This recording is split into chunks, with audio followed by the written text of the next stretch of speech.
कि राहुल गांधी अज के दौर नूं जदों अज दे मुद्दਿਆਂ ते गल करते हैं या वो मुद्दे जोरा शोरा दे नाल चुक रहे हैं या जदों लोकतंत्र की गल करते हैं या फिर जदों आज़ादी बहाल करन दी भाजपा दे लई सवाल चुकते हैं गल करते हैं तो मोड़वा जवाब हमेशा कांग्रेस नूं या गांधी परिवार नूं यही मिलता आया कि पहलां तुसीं अपने वाल देखो कि तुसीं एमरजेंसी दौरान की कीता सीगा।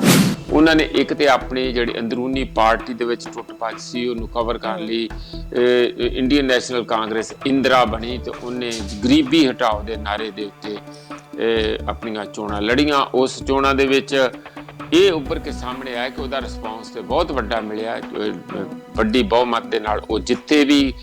ਦਿੱਲੀ ਦੇ ਵਿੱਚ ਯੂਨੀਅਨ ਗਵਰਨਮੈਂਟ ਵਿੱਚ ਇੰਦਰਾ ਗਾਂਧੀ ਜਿੱਤੀ ਵੀ, पर उसनूं मेनटेन करना कि जिहड़ा गरीबी किवें हटाउणी आ वो बड़ा औखा काम हो गया।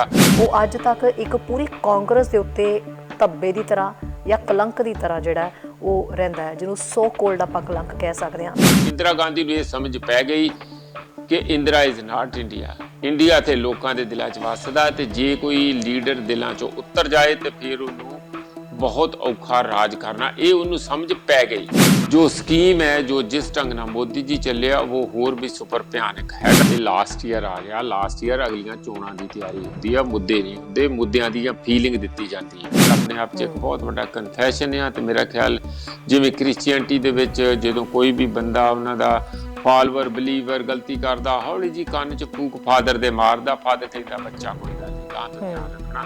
बहुत ही वड्डी स्टेटमेंट है कि ये गलत कहना कि एमरजेंसी जिहड़ा है वो गलत फैसला सीगा। की असर राहुल गांधी की इस स्टेटमेंट का सानू लगता है भी पै सकता है, क्योंकि इस डिसीजन नू जिहड़ा इंदिरा गांधी ने डिसीजन लिया सी किते ना किते इस डिसीजन नू कांग्रेस के उत्ते एक कलंक की तरह ही हमेशा रहा है। इत्थे तो बाद आर्मी रूल लगना की लगना कोई नहीं जानता, इसलिए तुसी कोई ओहो जिहा काम नहीं करना जिहदे नाल सरकार तुहानू चक के जेल च सुट दे। ते असीं बहुत ही क्योंकि असीं ते 24 घंटे एक्टिविस्ट सीगे, होर साडे वर्गे लखां, मैं उन्हां सारियां दी गल कर रहा जिन्हां नू रोटी हजम नहीं सी हुंदी, चार नारे मारिया बगैर देने, तो वो सारे जने निहत्थे जे हो के हत्थड़ जे हो के बह गए भी हुण की करिए। काम करन वाले जिहड़े बिगड़े तिगड़े सी उन्हां ने काम करना शुरू करता भी चक के जे किसी नू बाहर सुटता नौकरी तो जां किसी नू छूट भी करता, मार भी दिता, तो कोई किसी की पुछ प्रतीत होनी नहीं क्योंकि कोई मुजाहरा नहीं होंदा, सिविल लिबर्टी है ही नहीं, सस्पेंड आ। कैनेडा दे विच बैठे लोग हर दिन जो साडे नाल जुड़ते हैं, अपडेट साझे करते हैं, अपनी गल्लां जिहड़ियां फोन जरिए साडे नाल करते हैं, तो बहुत वधिया लगता है। इन्हां लोकां दे विच बहुत सारे अजिहे लोग भी होणगे जिन्हां ने भारत दे विच बहुत ज़्यादा समा बिताया, भारत दीयां जड़ां दे नाल जुड़े हुए ने, मुद्दिआं दे नाल जुड़े हुए ने। अज भी जदों भी किसी भी मुद्दे दे उत्ते गल हुंदी है तां ज़ाहिर जी गल है तुसीं सारे साडे नाल जुड़दे हो ते उस बाबत गलबात भी करदे हो। तुसीं सारिआं ने राहुल गांधी की स्टेटमेंट जिहड़ी है वो सुनी होनी है, बहुत वड्डी स्टेटमेंट राहुल गांधी दे वल्लों दित्ती गई है। राहुल गांधी ने एमरजेंसी के दौर नूं एमरजेंसी के उत्ते कहा कि एमरजेंसी जिहड़ा लगाई गई सीगी वो एक भुल है, यानी कि एक गलती उन्होंने मन्नी है। राहुल गांधी की इस स्टेटमेंट नूं जाहिर जी गल है तुसीं सारिआं ने भी सुनिया होएगा, पर उस स्टेटमेंट नूं तुसीं सारे किद्दां लै रहे हो, ये तो फोन जरिए साडे नाल डिस्कस करना, सानू जरूर दसना फोन कॉल के जरिए, क्योंकि बहुत सारे लोग जिहड़े कैनेडा दे विच भी रह रहे हैं, कईयां चों उन्हां ने 84 का दौर देखा होना, कई अजिहे होणगे जिन्होंने एमरजेंसी का दौर देखा होएगा। तो बेशक अज बहुत ज़्यादा समा बीत चुकिया उस गल नूं, पर फिर भी लोगों के दिलों के विच ये गल हमेशा ताज़ा रहिंदी है। और तुसीं साडे नाल शेयर जरूर करना, अपनी मुद्दे ते गल जरूर रखना कि जो राहुल गांधी ने स्टेटमेंट दी है, जो उन्होंने गलती इस गल नूं मन्निया है जिहड़ी उन्हां दे दादी दे समय ते होई सी, इंदिरा गांधी दे समय ते होई सी, तां उस गल नूं तुसीं किवें लै रहे हो, तुहानूं वो किवें लग रही है स्टेटमेंट। इस स्टेटमेंट के विच राहुल गांधी ने साफ तौर पर गल कही है कि 1975 तो 77 के दरम्यान 21 महीनों के लिए जिहड़ी एमरजेंसी है वो जिहड़ी लगाई गई सी वो गलत सीगा, वो नहीं होना चाहिए सी। उस दौरान जिस तरीके नाल मीडिया नूं डकिया गया, मीडिया ते रोक लगाई गई, बहुत सारे लीडर अजिहे सन, मेन आगू सीगे जिन्हां नूं जेलां दे विच धक दिता गया सी, और वो एमरजेंसी का दौर जिहड़ा वो बहुत ही गलत सीगा उन्होंने कहा है। हालांकि राहुल गांधी अज के दौर नूं जदों अज दे मुद्दिआं ते गल करते हैं या वो मुद्दे जोरा शोरा दे नाल चुक रहे हैं या जदों लोकतंत्र की गल करते हैं या फिर जदों आज़ादी बहाल करन दी भाजपा दे लई सवाल चुकते हैं गल करते हैं, तो मोड़वा जवाब हमेशा कांग्रेस नूं ਜਾਂ ਗਾਂਧੀ ਪਰਿਵਾਰ ਨੂੰ ਇਹੀ ਮਿਲਦਾ ਆ ਕਿ ਪਹਿਲਾਂ ਤੁਸੀਂ ਆਪਣੇ ਵੱਲ ਦੇਖੋ ਕਿ ਤੁਸੀਂ ਐਮਰਜੈਂਸੀ ਦੌਰਾਨ ਕੀ ਕੀਤਾ ਸੀਗਾ ਤੇ ਇੱਕ ਰਾਤ ਦੇ ਵਿੱਚ ਜਿਹੜਾ ਜੇਲ੍ਹ ਦੇ ਵਿੱਚ ਤਬਦੀਲ ਕਰ ਦਿੱਤਾ ਸੀ। ਸੋ ਅਜਿਹੇ ਲਾਂਭੇ ਜਿਹੜੇ ਆ ਉਹ ਗਾਂਧੀ ਪਰਿਵਾਰ ਨੂੰ, ਕਾਂਗਰਸ ਨੂੰ ਲੱਗਦੇ ਰਹਿੰਦੇ। ਸੋ ਕਾਂਗਰਸ ਦੇ ਉੱਤੇ ਗਾਂਧੀ ਪਰਿਵਾਰ ਦੇ ਵੱਲੋਂ ਜੋ ਉਸ ਵੇਲੇ ਕੀਤੀ ਗਈ ਸੀ ਐਮਰਜੈਂਸੀ ਜਿਹੜੀ ਲਗਾਈ ਗਈ ਸੀ, ਉਹ ਅੱਜ ਤੱਕ ਇੱਕ ਪੂਰੀ ਕਾਂਗਰਸ ਦੇ ਉੱਤੇ ਧੱਬੇ ਦੀ ਤਰ੍ਹਾਂ ਜਾਂ ਕਲੰਕ ਦੀ ਤਰ੍ਹਾਂ ਜਿਹੜਾ ਉਹ ਰਹਿੰਦਾ ਹੈ, ਜਿਹਨੂੰ ਸੋ ਕੋਲਡ ਆਪਾਂ ਕਲੰਕ ਕਹਿ ਸਕਦੇ ਹਾਂ। ਸੋ ਰਾਹੁਲ ਗਾਂਧੀ ਦੀ ਇਹ ਜਿਹੜੀ ਸਟੇਟਮੈਂਟ ਹੈ ਕਿ ਇਸ ਸੋ ਕੋਲਡ ਕਲੰਕ ਨੂੰ ਦੂਰ ਕਰ ਪਾਉਣ ਦੇ ਵਿੱਚ ਕਾਮਯਾਬ ਹੋਏਗੀ ਜਾਂ ਵਿਰੋਧੀ ਧਿਰਾਂ ਜਿਹੜਾ ਇਸ ਸਟੇਟਮੈਂਟ ਨੂੰ ਕਿਵੇਂ ਲੈਣਗੀਆਂ ਜਾਂ ਫਿਰ ਇਸ ਸਟੇਟਮੈਂਟ ਨੂੰ ਵੀ ਵੱਖੋ ਵੱਖਰੇ ਰੰਗ ਦੇ ਕੇ ਬਣਾਉਣ ਦੀ ਕੋਸ਼ਿਸ਼ ਕੀਤੀ ਜਾਏਗੀ, ਇਹ ਸਭ ਕੁਝ ਜਿਹੜਾ ਹੁਣ ਸਮੇਂ ਦੇ ਉੱਤੇ ਛੱਡਦੇ ਹਾਂ ਕਿ ਕੀ ਨਿਕਲ ਕੇ ਸਾਹਮਣੇ ਆਉਂਦਾ ਹੈ। ਤੇ ਇਸ ਤੋਂ ਇਲਾਵਾ ਅਸੀਂ ਇਸ ਮੁੱਦੇ ਤੇ ਗੱਲ ਕਰਾਂਗੇ। ਸਾਡੇ ਨਾਲ ਪ੍ਰੋਫੈਸਰ ਮਨਜੀਤ ਜੁੜਨਗੇ, ਪੂਰੀ ਘੋਖ ਦੇ ਨਾਲ ਗੱਲ ਕਰਾਂਗੇ ਇਸ ਸਟੇਟਮੈਂਟ ਦੇ ਉੱਤੇ ਵੀ ਇਸ ਸਟੇਟਮੈਂਟ ਨੂੰ ਦੇਣ ਦਾ ਜਿਹੜਾ ਮਕਸਦ ਹੈ ਕੀ ਸੀਗਾ ਜਾਂ ਲੋੜ ਪੈ ਕਿਉਂ ਗਈ ਇੱਦਾਂ ਦੀ ਸਟੇਟਮੈਂਟ ਦੇਣ ਦੀ ਰਾਹੁਲ ਗਾਂਧੀ ਨੂੰ। ਇਸ ਤੋਂ ਇਲਾਵਾ ਵਿਧਾਨ ਸਭਾ ਸੈਸ਼ਨ ਦਾ ਜਿਸ ਤਰੀਕੇ ਨਾਲ ਅੱਜ ਸੀਗਾ ਦਿਨ ਤੇ ਤੀਸਰੇ ਦਿਨ ਦੇ ਵਿੱਚ ਵੀ ਗਹਿਮਾ ਗਹਿਮੀ ਜਿਹੜੀ ਹੈ ਉਹ ਦਿਖਾਈ ਦਿੱਤੀ, ਰੌਲਾ ਰੱਪਾ ਜਿਹੜਾ ਉਹ ਬਹੁਤ ਦਿਖਾਈ ਦਿੱਤਾ। ਆਮ ਆਦਮੀ ਪਾਰਟੀ, ਇਸ ਤੋਂ ਇਲਾਵਾ ਅਕਾਲੀ ਦਲ ਪਾਰਟੀ ਨੇ ਜ਼ੋਰਾਂ ਸ਼ੋਰਾਂ ਦੇ ਨਾਲ ਮੁੱਦੇ ਤਾਂ ਕਈ ਚੁੱਕੇ, ਹਾਲਾਂਕਿ ਜਿਹੜੇ ਮੁੱਦਿਆਂ ਦੀ ਜ਼ਰੂਰਤ ਜਿਵੇਂ ਸੀ ਉਹ ਤਾਂ ਨਹੀਂ ਚੁੱਕੇ ਗਏ, ਤਰੀਕੇ ਨਾਲ ਗੱਲ ਨਹੀਂ ਕੀਤੀ ਗਈ। ਸੋ ਉਹੀ ਹੋਇਆ, ਬਸ ਵਾਕਆਊਟ ਕੀਤਾ ਗਿਆ, ਰੌਲਾ ਰੱਪਾ ਪੈ ਗਿਆ। ਖੈਰ ਕੀ ਕੁਝ ਰਿਹਾ, ਰਿਐਕਸ਼ਨਸ ਵੀ ਕੁਝ ਸਾਡੇ ਤੱਕ ਪਹੁੰਚੇ ਨੇ, ਕੁਝ ਬਾਈਟਸ ਪਹੁੰਚੀਆਂ ਨੇ, ਉਹ ਰਿਐਕਸ਼ਨਸ ਵੀ ਅਸੀਂ ਤੁਹਾਨੂੰ ਸੁਣਾਵਾਂਗੇ ਕਿ ਕੀ ਵਿਧਾਨ ਸਭਾ ਸੈਸ਼ਨ ਤੋਂ ਪਹਿਲਾਂ ਕਹਿੰਦੇ ਨਜ਼ਰ ਆ ਰਹੇ ਸੀਗੇ। ਆਗੂ ਵਿਕਰਮ ਸਿੰਘ ਮਜੀਠੀਆ ਸੀ, ਹਰਪਾਲ ਚੀਮਾ ਸੀਗੇ, ਇਸ ਤੋਂ ਇਲਾਵਾ ਵੇਰਕਾ ਹੋਣੀ ਸੀਗੇ, ਰਾਜਕੁਮਾਰ ਵੇਰਕਾ, ਉਹਨਾਂ ਦੇ ਵੱਲੋਂ ਕੀ ਕੁਝ ਕਿਹਾ ਗਿਆ ਇਹ ਸੀ ਇਸ ਮੁੱਦੇ ਦੇ ਉੱਤੇ ਅਸੀਂ ਜ਼ਰੂਰ ਗੱਲ ਕਰਾਂਗੇ। ਇਸ ਤੋਂ ਇਲਾਵਾ ਅਸੀਂ ਦੱਸ ਦਈਏ ਕਿ ਕਰੋਨਾ ਵਾਇਰਸ ਨੂੰ ਲੈ ਕੇ ਸਕੂਲਾਂ ਦਾ ਮੁੱਦਾ ਜਿਹੜਾ ਚੁੱਕਿਆ ਗਿਆ ਹੈ, ਹੋਰ ਵੀ ਬਹੁਤ ਸਾਰੇ ਜਿਹੜੇ ਮੁੱਦੇ ਚੁੱਕੇ ਗਏ ਨੇ। ਤੇ ਇਸ ਤੋਂ ਇਲਾਵਾ ਕਿਸਾਨ ਅੰਦੋਲਨ ਦੇ ਵਿੱਚ ਕੀ ਅਪਡੇਟ ਆ ਰਿਹਾ ਹੈ। ਕਿਸਾਨ ਖਾਸ ਕਰਕੇ ਹੁਣ ਜਦੋਂ ਗਰਮੀ ਸ਼ੁਰੂ ਹੋ ਗਈ ਹੈ ਤਾਂ 6 ਤਰੀਕ ਨੂੰ 100 ਦਿਨ ਪੂਰੇ ਹੋ ਜਾਣਗੇ ਕਿਸਾਨਾਂ ਨੂੰ ਆਪਣਾ ਅੰਦੋਲਨ ਕਰਦਿਆਂ ਨੂੰ, ਤਾਂ ਉਸ ਨੂੰ ਲੈ ਕੇ ਕੀ ਤਿਆਰੀ ਉਲੀਕੀ ਜਾ ਰਹੀ ਹੈ ਉਸ 'ਤੇ ਵੀ ਅਸੀਂ ਗੱਲਬਾਤ ਕਰਾਂਗੇ। ਪ੍ਰੋਫੈਸਰ ਮਨਜੀਤ ਇਸ ਵੇਲੇ ਸਾਡੇ ਨਾਲ ਜੁੜੇ ਹੋਏ ਨੇ। ਪ੍ਰੋਫੈਸਰ ਮਨਜੀਤ ਜੀ, ਬਹੁਤ ਬਹੁਤ ਸਵਾਗਤ ਹੈ ਜੀ ਦ ਮਾਰਨਿੰਗ ਸ਼ੋਅ ਦੇ ਵਿੱਚ। ਜੀ ਪ੍ਰੋਫੈਸਰ ਸਾਹਿਬ, ਮੇਰੀ ਆਵਾਜ਼ ਤੁਹਾਡੇ ਤੱਕ ਪਹੁੰਚ ਰਹੀ ਹੈ ਜੀ?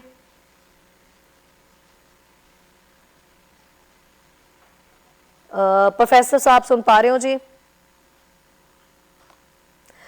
ਫਿਲਹਾਲ ਲੱਗਦਾ ਪ੍ਰੋਫੈਸਰ ਸਾਹਿਬ ਤੱਕ ਆਪਣੀ ਆਵਾਜ਼ ਨਹੀਂ ਪਹੁੰਚ ਰਹੀ। ਅਸੀਂ ਕੋਸ਼ਿਸ਼ ਕਰਦੇ ਹਾਂ ਕਿ ਪ੍ਰੋਫੈਸਰ ਸਾਹਿਬ ਨਾਲ ਅਸੀਂ ਜੁੜ ਸਕੀਏ ਤੇ ਉਹਨਾਂ ਨਾਲ ਪੂਰੀ ਆਪਣੀ ਗੱਲਬਾਤ ਹੋ ਸਕੇ। ਜੀ ਪ੍ਰੋਫੈਸਰ ਸਾਹਿਬ, ਆਵਾਜ਼ ਪਹੁੰਚ ਰਹੀ ਹੈ ਜੀ? ਮੈਨੂੰ ਤੇ ਆ ਰਹੀ ਹੈ ਤੁਹਾਡੀ ਆਵਾਜ਼ ਜੀ ਪ੍ਰੋਫੈਸਰ ਸਾਹਿਬ, ਬਿਲਕੁਲ ਜੀ ਬਿਲਕੁਲ।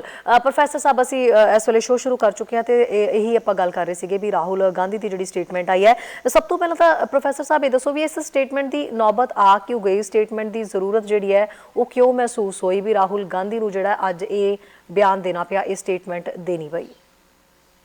ਦੇਖੋ, ਕਾਰਨਲ ਯੂਨੀਵਰਸਿਟੀ ਹੈਗੀ ਜਿਹੜੀ, ਉੱਥੇ ਕੌਸ਼ਿਕ ਬਾਸੂ ਉਹਨਾਂ ਨਾਲ ਗੱਲਬਾਤ ਉਹ ਕਰ ਰਹੇ ਸੀਗੇ ਤੇ ਉਹਦੇ ਵਿੱਚ ਉੱਥੇ ਗੱਲਾਂ ਬਾਤਾਂ ਦੇ ਵਿੱਚੋਂ ਇਹ ਗੱਲ ਉੱਭਰ ਕੇ ਸਾਹਮਣੇ ਆਈ। ਹਾਲਾਤ ਦੇਸ਼ ਦੇ ਡਿਸਕਸ ਕਰਦਿਆਂ ਇਹ ਗੱਲ ਚੱਲੀ ਵੀ ਤੁਸੀਂ ਵੀ ਤੇ ਉਹ ਜਿਹੜਾ ਕੀਤਾ ਸੀ ਉਹਨੂੰ ਕਿਵੇਂ ਤੁਸੀਂ ਠਹਿਰਾਉਂਦੇ ਆ, ਜਾਇਜ਼ ਠਹਿਰਾਉਂਦੇ ਆ। ਤੇ ਉਹਨਾਂ ਨੇ ਕਿਹਾ ਕਿ ਬਿਲਕੁਲ ਨਹੀਂ। ਮੇਰੀ ਜਿਹੜੀ ਦਾਦੀ ਸੀਗੀ ਇੰਦਰਾ ਗਾਂਧੀ, ਉਹ ਵੀ ਇਸ ਗੱਲ ਨੂੰ ਮਹਿਸੂਸ ਕਰ ਚੁੱਕੀ ਸੀ ਕਿ ਇਹ ਜਿਹੜੇ ਕਦਮ ਲਏ ਗਏ ਇਹ ਠੀਕ ਨਹੀਂ ਸੀਗੇ, ਸੰਵਿਧਾਨ ਦੇ ਅਨੁਕੂਲ ਨਹੀਂ ਸੀ, ਲੋਕਤੰਤਰ ਦਾ ਕਾਂਡ ਸੀਗਾ ਔਰ ਉਹਦੇ ਵਿੱਚ ਸਾਰੀਆਂ ਸਿਵਲ ਲਿਬਰਟੀ ਸਸਪੈਂਡ ਕਰਤੀਆਂ ਗਈਆਂ ਸੀ, ਮੀਡੀਆ ਅਸਰ ਲਾਇਆ ਗਿਆ ਸੀ। ਹੁਣ ਕਿਹਦੇ ਕਹਿਣ ਤੇ ਲਾਇਆ ਗਿਆ, ਕਿਹਦੇ ਤੇ ਨਹੀਂ, ਇਹ ਕਈ ਉਹਦੇ ਤੇ ਵਿਚਾਰ ਚਰਚਾ ਹੈਗੀਆਂ, ਜਿਵੇਂ ਕਿ ਸ਼ਾਇਦ ਪਾਕਿਸਤਾਨ ਨੇ ਹਮਲਾ ਕਰ ਦੇਣਾ ਸੀ ਜਾਂ ਕੋਈ ਹੋਰ ਇੰਟਰਨੈਸ਼ਨਲ ਫੋਰਸਿਸ ਸੀ ਕਿ ਰੂਸ ਨੇ ਉਹਨਾਂ ਨੂੰ ਸੁਜੈਸਟ ਕੀਤਾ ਕਿ ਇੰਜ ਕਰ ਲਓ ਜਾਂ ਕਿੱਦਾਂ, ਰੱਬ ਜਾਣੇ ਅੰਦਰੂਨੀ ਗੱਲਾਂ ਬਾਹਰ ਚੱਲਦਾ ਕਿ ਥੱਲੇ ਅੰਦਰ ਖਾਤੇ ਕੀ ਉਦੋਂ ਹੋ ਰਿਹਾ ਸੀ ਉਹ ਅਜੇ ਇਨਫੋਰਮੇਸ਼ਨ ਨਹੀਂ ਹੈ। ਪਰ ਇੱਕ ਪਰਸਨੈਲਿਟੀ ਦੇ ਪਾਰਟ ਦੇ ਉੱਤੇ, ਇੰਦਰਾ ਗਾਂਧੀ ਦੇ ਪਾਰਟ ਉੱਤੇ, ਤੁਹਾਨੂੰ ਪਤਾ ਕਿ 71 ਦੇ ਵਿੱਚ ਜਿਹੜੀਆਂ ਚੋਣਾਂ ਜਿੱਤੀਆਂ ਸੀ ਉਹਨਾਂ ਨੇ ਇੱਕ ਤੇ ਆਪਣੀ ਜਿਹੜੀ ਅੰਦਰੂਨੀ ਪਾਰਟੀ ਦੇ ਵਿੱਚ ਟੁੱਟ ਭੱਜ ਸੀ ਉਹਨੂੰ ਕਵਰ ਕਰ ਲਈ।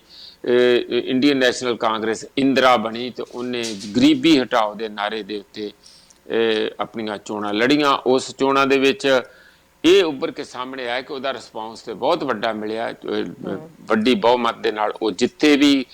ਦਿੱਲੀ ਦੇ ਵਿੱਚ ਯੂਨੀਅਨ ਗਵਰਨਮੈਂਟ ਵਿੱਚ ਇੰਦਰਾ ਗਾਂਧੀ ਜਿੱਤੀ ਵੀ, ਪਰ ਉਸ ਨੂੰ ਮੇਨਟੇਨ ਕਰਨਾ ਕਿ ਜਿਹੜਾ ਗਰੀਬੀ ਕਿਵੇਂ ਹਟਾਉਣੀ ਆ ਉਹ ਬੜਾ ਔਖਾ ਕੰਮ ਹੋ ਗਿਆ।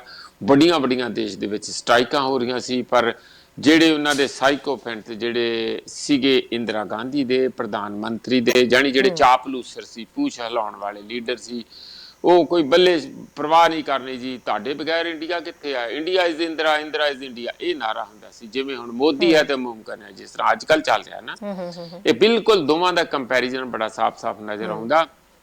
ਹਾਲਾਂਕਿ ਮੋਦੀ ਜੀ ਦਾ ਜੋ ਸਕੀਮ ਹੈ, ਜੋ ਜਿਸ ਢੰਗ ਨਾਲ ਮੋਦੀ ਜੀ ਚੱਲਿਆ, ਉਹ ਹੋਰ ਵੀ ਸੁਪਰ ਭਿਆਨਕ ਹੈਗਾ, ਜਿਹੜਾ ਕਿ ਰਾਹੁਲ ਗਾਂਧੀ ਨੇ ਵੀ ਮੈਂਸ਼ਨ ਕੀਤਾ। ਪਰ ਉਹਨਾਂ ਦਾ ਇਹ ਕਹਿਣਾ ਕਿ ਐਮਰਜੈਂਸੀ ਲਾਉਣੀ ਗਲਤ ਸੀ, ਆਪਣੇ ਆਪ 'ਚ ਇੱਕ ਬਹੁਤ ਵੱਡਾ ਕਨਫੈਸ਼ਨ ਆ। ਤੇ ਮੇਰਾ ਖਿਆਲ ਜਿਵੇਂ ਕ੍ਰਿਸਚੀਅਨਟੀ ਦੇ ਵਿੱਚ ਜਦੋਂ ਕੋਈ ਵੀ ਬੰਦਾ ਉਹਨਾਂ ਦਾ ਫਾਲੋਅਰ ਬਲੀਵਰ ਗਲਤੀ ਕਰਦਾ, ਹੌਲੀ ਜੀ ਕੰਨ 'ਚ ਫੂਕ ਫਾਦਰ ਦੇ ਮਾਰਦਾ, ਫਾਦਰ ਕਹਿੰਦਾ ਬੱਚਾ ਕੋਈ ਗੱਲ ਨਹੀਂ, ਗਾਂ ਤੋਂ ਧਿਆਨ ਰੱਖਣਾ।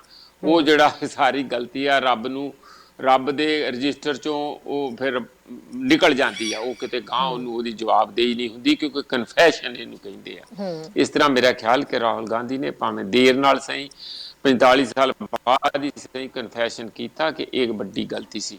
ਮੈਂ ਕਈ ਬੰਦਿਆਂ ਨੂੰ ਮੇਰੀ ਉਮਰ ਦੇ, ਉਹਨਾਂ ਨੂੰ ਤੇ ਪਤਾ, ਉਹਨਾਂ ਨੇ ਹੱਡਾਂ ਤੇ ਹੰਡਾਈ ਸੀ ਐਮਰਜੈਂਸੀ, ਅਸੀਂ ਖੁਦ ਵੀ ਹੰਡਾਈ, ਪਰ ਮੈਂ ਉਹਦੇ ਹਾਲਾਤਾਂ ਬਾਰੇ ਜ਼ਰੂਰ ਗੱਲ ਕਰਨੀ ਚਾਹੂੰਗਾ ਥੋੜਾ ਜਿਹਾ। ਕਿ ਫਾਰ ਇੰਸਟੈਂਸ 74 ਦੇ ਵਿੱਚ ਇੱਕ ਬਹੁਤ ਵੱਡੀ ਆਲ ਇੰਡੀਆ ਰੇਲਵੇ ਦੀ ਸਟ੍ਰਾਈਕ ਸੀਗੀ, ਉਹਨੂੰ ਕਹਿੰਦੇ ਸੀ all India loco running staff association ਵੱਲੋਂ ਸੀ ਜਿਹੜੀਆਂ, ਤੇ ਉਹਦੇ ਚ ਗੱਡੀਆਂ ਬੰਦ ਕਰਤੀਆਂ। ਮੇਰਾ ਖਿਆਲ ਜਿੱਥੋਂ ਤੱਕ ਕਿ ਮਹੀਨਾ ਤੱਕ ਸਟ੍ਰਾਈਕ ਚੱਲੀ ਹੋਊਗੀ ਜਾਂ ਲੰਬੀ ਵੀ ਹੋ ਸਕਦੀ ਹੈ।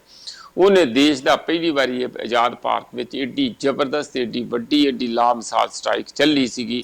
ਵਰਕਰਸ ਦੀਆਂ ਆਪਣੀਆਂ ਮੰਗਾਂ ਸੀਗੀਆਂ, ਨਿਰਾਸ਼ਾ ਵੀ ਸੀ, ਹੋਰ ਸਾਰਾ ਸੀ।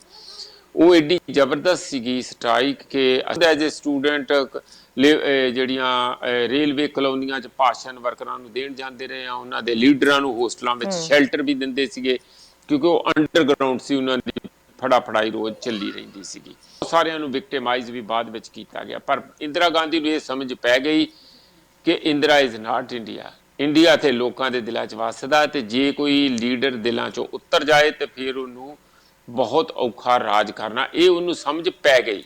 ਤੇ ਸ਼ਹਿਰੀ ਉਹਨੇ ਕੀ ਸੋਚਿਆ ਕਿ ਮੈਂ ਗੱਦੀ ਤੇ ਛੱਡਣੀ ਨਹੀਂ, ਤਾਂ ਫਿਰ ਗੱਦੀ ਕਿਵੇਂ ਰੱਖੀ ਜਾਏ, ਮੀਡੀਆ ਦਾ ਗਲਾ ਘੁੱਟਦਾ ਜਾਏ ਤੇ ਲੋਕਾਂ ਨੂੰ ਕਹਿਤਾ ਜਾਏ ਕਿ ਖਬਰਦਾਰ ਜਿਹਨੇ ਸਟ੍ਰਾਈਕ ਕੀਤੀ ਮੈਂ ਚੱਕ ਕੇ ਜੇਲ੍ਹ 'ਚ ਮਾਰੂਗੀ। ਜਿਹੜੇ ਉਹਨੂੰ ਪੋਟੈਂਸ਼ੀਅਲ ਲੀਡਰ ਵਿਰੋਧੀ ਲੱਗਦੇ ਸੀ, ਉਹ 'ਚ ਬੀਜੇਪੀ ਦੇ ਸੀ, ਕਮਿਊਨਿਸਟ ਵੀ ਸੀ, ਹੋਰ ਕਈ ਕਿਸਮ ਦੇ ਸੀ, ਜਿਹੜੇ ਵੀ ਉਹਨੂੰ ਲੱਗਦਾ ਸੀ ਕਿ ਉਹ ਇਹਨੂੰ ਇਸ ਐਮਰਜੈਂਸੀ ਦੇ ਤਰੀਕੇ ਆ ਉਹਨੂੰ ਵਿਰੋਧ ਕਰ ਸਕਦੇ ਆ, ਉਹਨਾਂ ਸਾਰੇ ਅੰਦਰ ਜੇਲ੍ਹਾਂ 'ਚ ਵੀ ਸੁੱਟਿਆ। ਤੇ ਨਾਲ ਹੀ ਇਹ ਐਲਾਨ ਕਰਤਾ ਕਿ ਕੋਈ ਵੀ ਪਬਲਿਕ ਪ੍ਰੋਟੈਸਟ ਅਲਾਉਡ ਨਹੀਂ ਹੈ, ਜਿਹੜਾ ਵੀ ਕਰੂਗਾ ਉਹ ਫਿਰ ਆਪਣੀ ਸਮਝ ਕੇ ਹੀ ਕਰੇ ਵੀ ਉਹਦੇ ਹਾਲਤ ਅਸੀਂ ਕੀ ਕਰਾਂਗੇ। ਇਹ ਕਾਫੀ ਇੱਕ ਦੁਖਦਾਈ ਤੇ ਪਹਿਲੀ ਵਾਰੀ ਇੱਕ ਇਹੋ ਜਿਹਾ ਸੀਨ ਦੇਖਿਆ ਗਿਆ ਜਿਹਨੂੰ ਆਪਾਂ ਡਿਫੈਂਸ ਵਾਲੀ ਜਿਹੜੀ ਦੂਸਰੀ ਐਮਰਜੈਂਸੀ ਹੁੰਦੀ, ਜਦੋਂ ਦੇਸ਼ਾਂ ਦੀ ਲੜਾਈ ਹੁੰਦੀ, ਉਹ ਤੇ ਸਮਝ ਪੈਂਦੀ ਸੀ, ਇੰਟਰਨਲ ਐਮਰਜੈਂਸੀ ਕਦੀ ਨਹੀਂ ਸੀ ਸਮਝ ਪੈਂਦੀ। ਮੈਂ ਤੁਹਾਨੂੰ ਇੱਕ ਛੋਟੀ ਐਗਜ਼ਾਮਪਲ ਦੇ ਕੇ ਦੱਸੂਗਾ ਕਿ ਇੰਡੀਅਨ ਐਕਸਪ੍ਰੈਸ ਦਾ, ਕਿਉਂਕਿ ਉਹ ਇੱਕ ਇਹੋ ਜਿਹਾ ਥੋੜਾ ਜਿਹਾ ਆਜ਼ਾਦਾਨਾ ਪੇਪਰ ਮੰਨਿਆ ਜਾਂਦਾ ਸੀ, ਉਹਨਾਂ ਦਾ ਬਿਜਲੀ ਬੰਦ ਕਰਤੀ ਰਾਤ ਨੂੰ ਕਿ ਅਗਲੇ ਦਿਨ ਪੇਪਰ ਹੀ ਨਾ ਨਿਕਲੇ ਕਿ ਹੋਇਆ ਕੀ ਆ।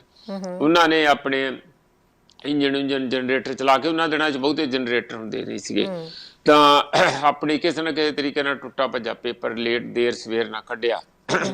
ਪਰ ਉਹਦੇ 'ਚ ਫਿਰ ਸਾਰੀ ਜਗ੍ਹਾ ਜਿਹੜੇ ਦੇਸ਼ ਦੇ ਪੇਪਰ ਸੀ, ਉਹਨਾਂ ਨੂੰ ਇੰਸਟਰਕਸ਼ਨਾਂ ਸੀ ਤੁਸੀਂ ਸਰਕਾਰ ਦੀ ਐਮਰਜੈਂਸੀ ਵਿਰੁੱਧ ਕੁਛ ਨਹੀਂ ਛਾਪ ਸਕਦੇ, ਇੰਦਰਾ ਵਿਰੁੱਧ ਵੀ ਕੁਛ ਨਹੀਂ ਛਾਪ ਸਕਦੇ।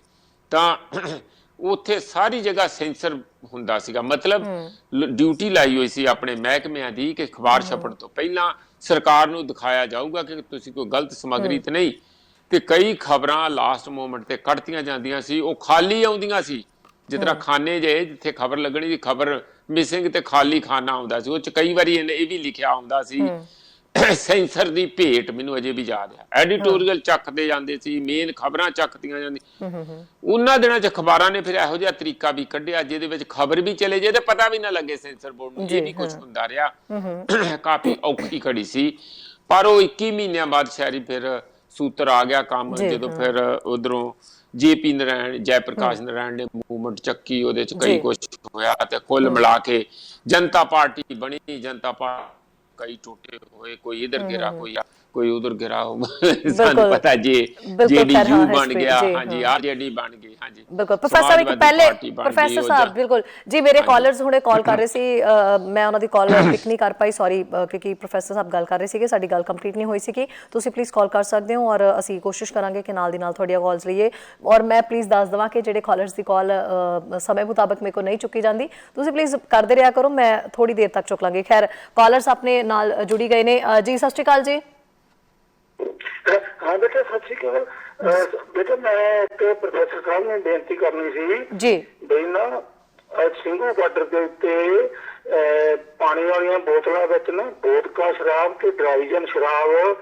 ਇੰਨੀ ਵੰਡੀ ਗਈ ਸੀਗੀ ਬਹੁਤ ਜ਼ਿਆਦਾ ਇਹ ਜਿਹੜੇ 27 ਜਨਵਰੀ ਦੇ ਦਿੱਲੀ ਦੇ ਅਖਬਾਰ ਹੈ ਨਾ ਉਹਨਾਂ ਨੇ ਸਾਰਿਆਂ ਨੇ ਲਾਇਆ ਸੀ ਵੀ ਜਿੰਨੇ ਬੰਦੇ ਸੀ ਨਾ ਰੈਲੀ ਵਾਲੇ ਜਾਂ ਲਾਲ ਕਿਲੇ ਵਾਲੇ ਇਹ ਸਾਰਿਆਂ ਨੇ ਇੰਨੀ ਸ਼ਰਾਬ ਪੀਤੀ ਸੀ ਕੋਈ ਅੰਤ ਨਹੀਂ ਹੈ ਇਹ ਕਹੀ ਜਾਣਾ ਵੀ ਜੀ ਪੰਜਾਬ ਵਿੱਚ ਨਸ਼ਾ ਹੈ ਨਹੀਂ ਇਹ ਸਭ ਤੋਂ ਵੱਡੀ ਇਹ ਗੁਰੂਆਂ ਦੀ ਧਰਤੀ ਨਾਲ ਗਦਾਰੀ ਆ ਪੰਜਾਬ ਦੇ ਵਿੱਚ ਬੇਟਾ ਇੰਨਾ ਨਸ਼ਾ ਹੈਗਾ ਵਾ ਦੇਖੋ ਕਾਬਲ ਤੇ ਜਿੰਨਾ ਚੱਲਦਾ ਸਾਰਾ ਅੰਮ੍ਰਿਤਸਰ ਆਉਂਦਾ ਵਾ ਅੰਮ੍ਰਿਤਸਰ ਤੋਂ ਵੀ ਸਾਰੀ ਦੁਨੀਆ 'ਚ ਮਾਸੂਮ ਬੱਚੇ ਮਰ ਰਹੇ ਆ ਜੇ ਅਸੀਂ ਕਹੀ ਜਾਵਾਂਗੇ ਦੇਖੋ ਪੁੱਤ ਗੱਲ ਸੁਣੋ ਮੇਰੀ ਵੀ ਜੇ ਹੁਣ ਕਬੂਤਰ ਅੱਖਾਂ ਵਿੱਚ ਲੂ ਤੇ ਬਿੱਲੀ ਨੇ ਬੈਸ਼ ਨੂੰ ਥੋੜਾ ਬਣ ਜਾਣਾ ਜੇ ਅਸੀਂ ਐਵੇਂ ਕਹੀ ਜਾਵਾਂਗੇ ਨਹੀਂ ਜੀ ਪੰਜਾਬ ਤਾਂ ਠੀਕ ਆ ਇਹ ਇਸ ਕਰਕੇ ਪ੍ਰੋਫੈਸਰ ਸਾਹਿਬ ਨੂੰ ਬੇਨਤੀ ਕਰੋ ਵੀ ਆ ਜਿਹੜਾ ਪੰਜਾਬੀ ਟ੍ਰਿਬਿਊਨ ਹੈ ਨਾ ਇਹ ਬਿਲਕੁਲ ਵੀ ਨਸ਼ੇ ਦੀ ਖਬਰ ਨਹੀਂ ਲਾਉਂਦਾ ਇਹ ਨਸ਼ੇ ਵਾਲਿਆਂ ਤੋਂ ਪੈਸੇ ਲੈਂਦੇ ਆ ਜੀ ਬਿਲਕੁਲ ਇਹਨਾਂ ਨੇ ਪਹਿਲਾਂ ਮਜੀਠੀਆ ਨੂੰ ਕਲੀਨ ਚਿੱਟ ਦਿੱਤੀ ਜੀ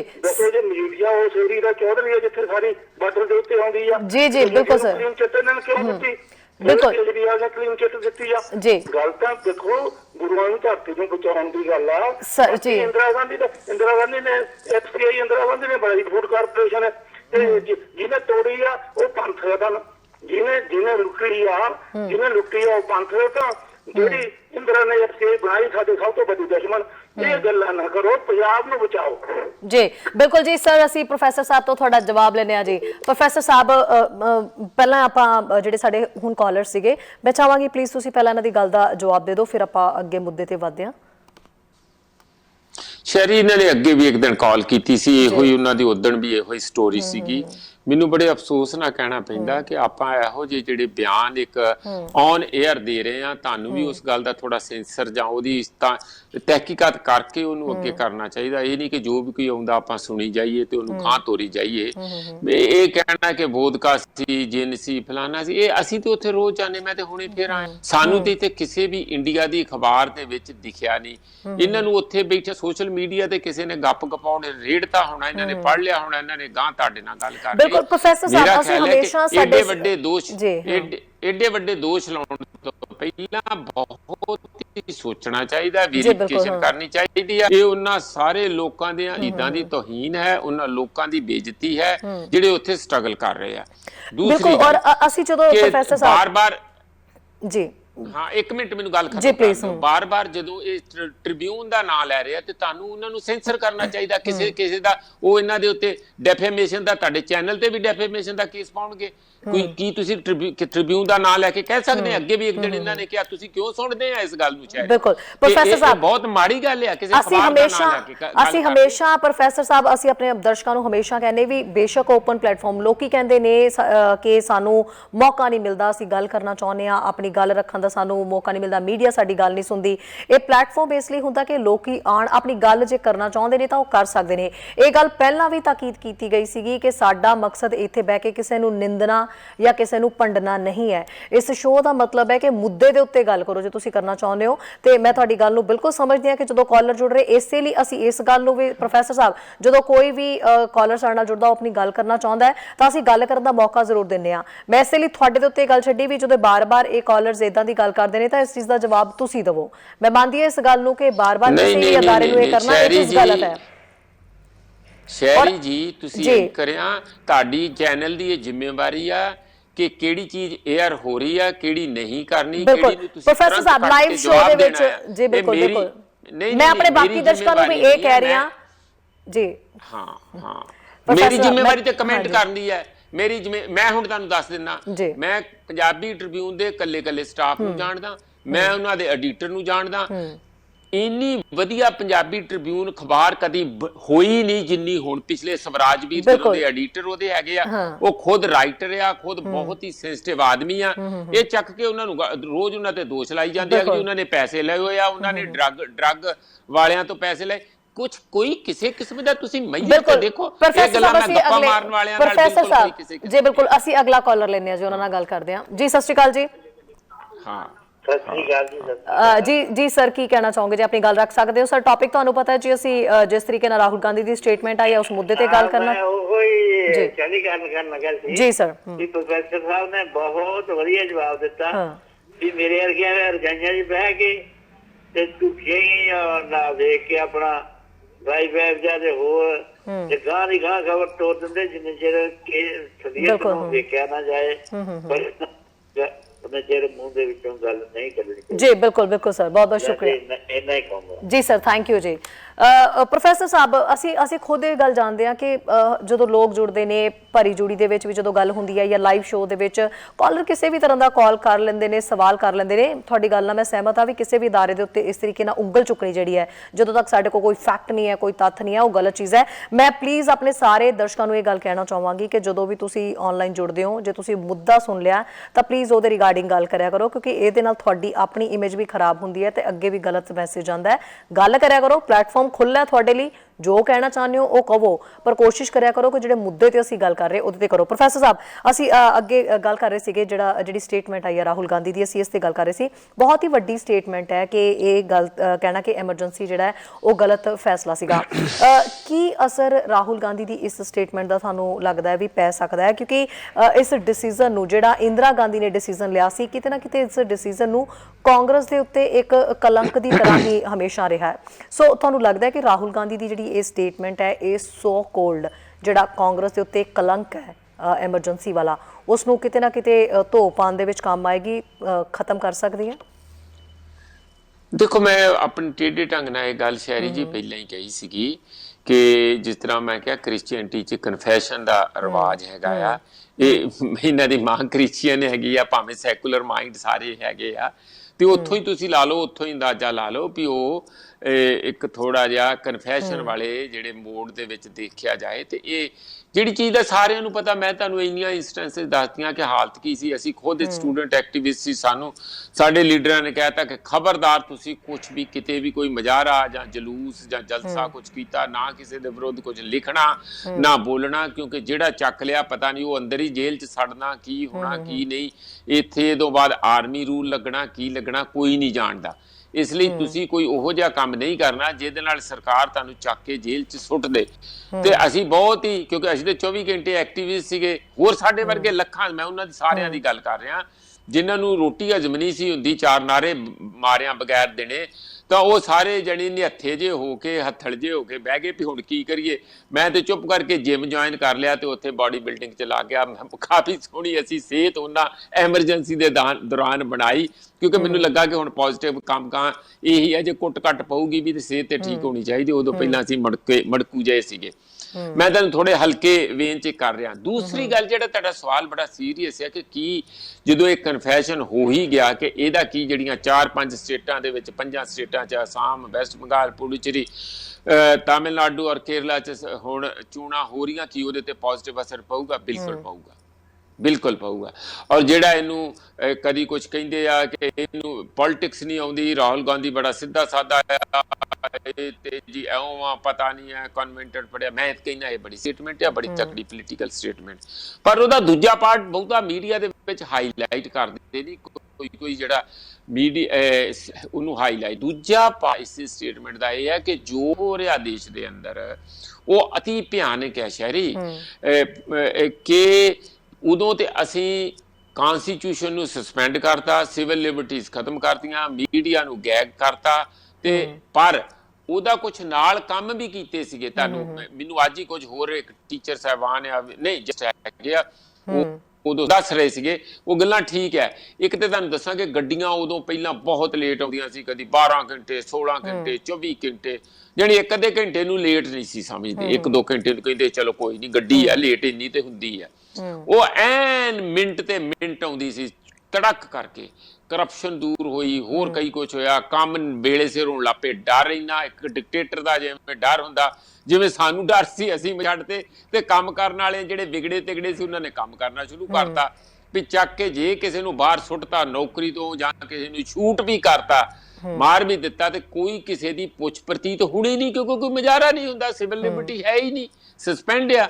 ਲੋਕਾਂ ਨੇ ਡਰਦਿਆਂ ਮਾਰਿਆ, ਜਿਨ੍ਹਾਂ ਨੇ 4 ਨੇ ਕੰਮ ਕਰਨਾ ਸੀ ਉਹਨਾਂ ਨੇ 8 ਨੇ ਕੰਮ ਕਰਨਾ ਸ਼ੁਰੂ ਕਰਤਾ। ਇਹ ਉਹਦੇ ਫਾਇਦੇ ਵੀ ਹੋਏ। ਮੈਂ ਤੁਹਾਨੂੰ ਵੈਸੇ ਗੱਲ ਕਰ ਰਿਹਾ, ਜਿਹੜਾ ਵਿਗੜਿਆ ਤਿਗੜਿਆਂ ਦਾ ਡੰਡਾ ਜਿਹਾ ਨਾ ਉਹ ਕੰਮ ਉਦੋਂ ਵੀ ਆਇਆ। ਇਹ ਪਰ ਉਹ ਬਿਲਕੁਲ ਹੀ ਨਿੰਦਨੀय ਹੈ। ਇਤਿਹਾਸ ਉਹ ਕਾਲਾ ਇਤਿਹਾਸ ਆ ਸਾਡੀ ਡੈਮੋਕ੍ਰੇਸੀ ਲਈ ਔਰ ਸਾਡੇ ਲੋਕਤੰਤਰ ਲਈ, ਉਸ ਨੂੰ ਕਦੀ ਵੀ ਮਾਫ ਨਹੀਂ ਕੀਤਾ ਜਾ ਸਕਦਾ। ਕਨਫੈਸ਼ਨ ਕਰ ਲਿਆ ਚੰਗਾ, ਪਰ ਜਿਹੜਾ ਉਹਨਾਂ ਨੇ ਦੂਜਾ ਪਾਰਟ ਕਿਹਾ ਉਹ ਬੜਾ ਇੰਪੋਰਟੈਂਟ ਹੈ।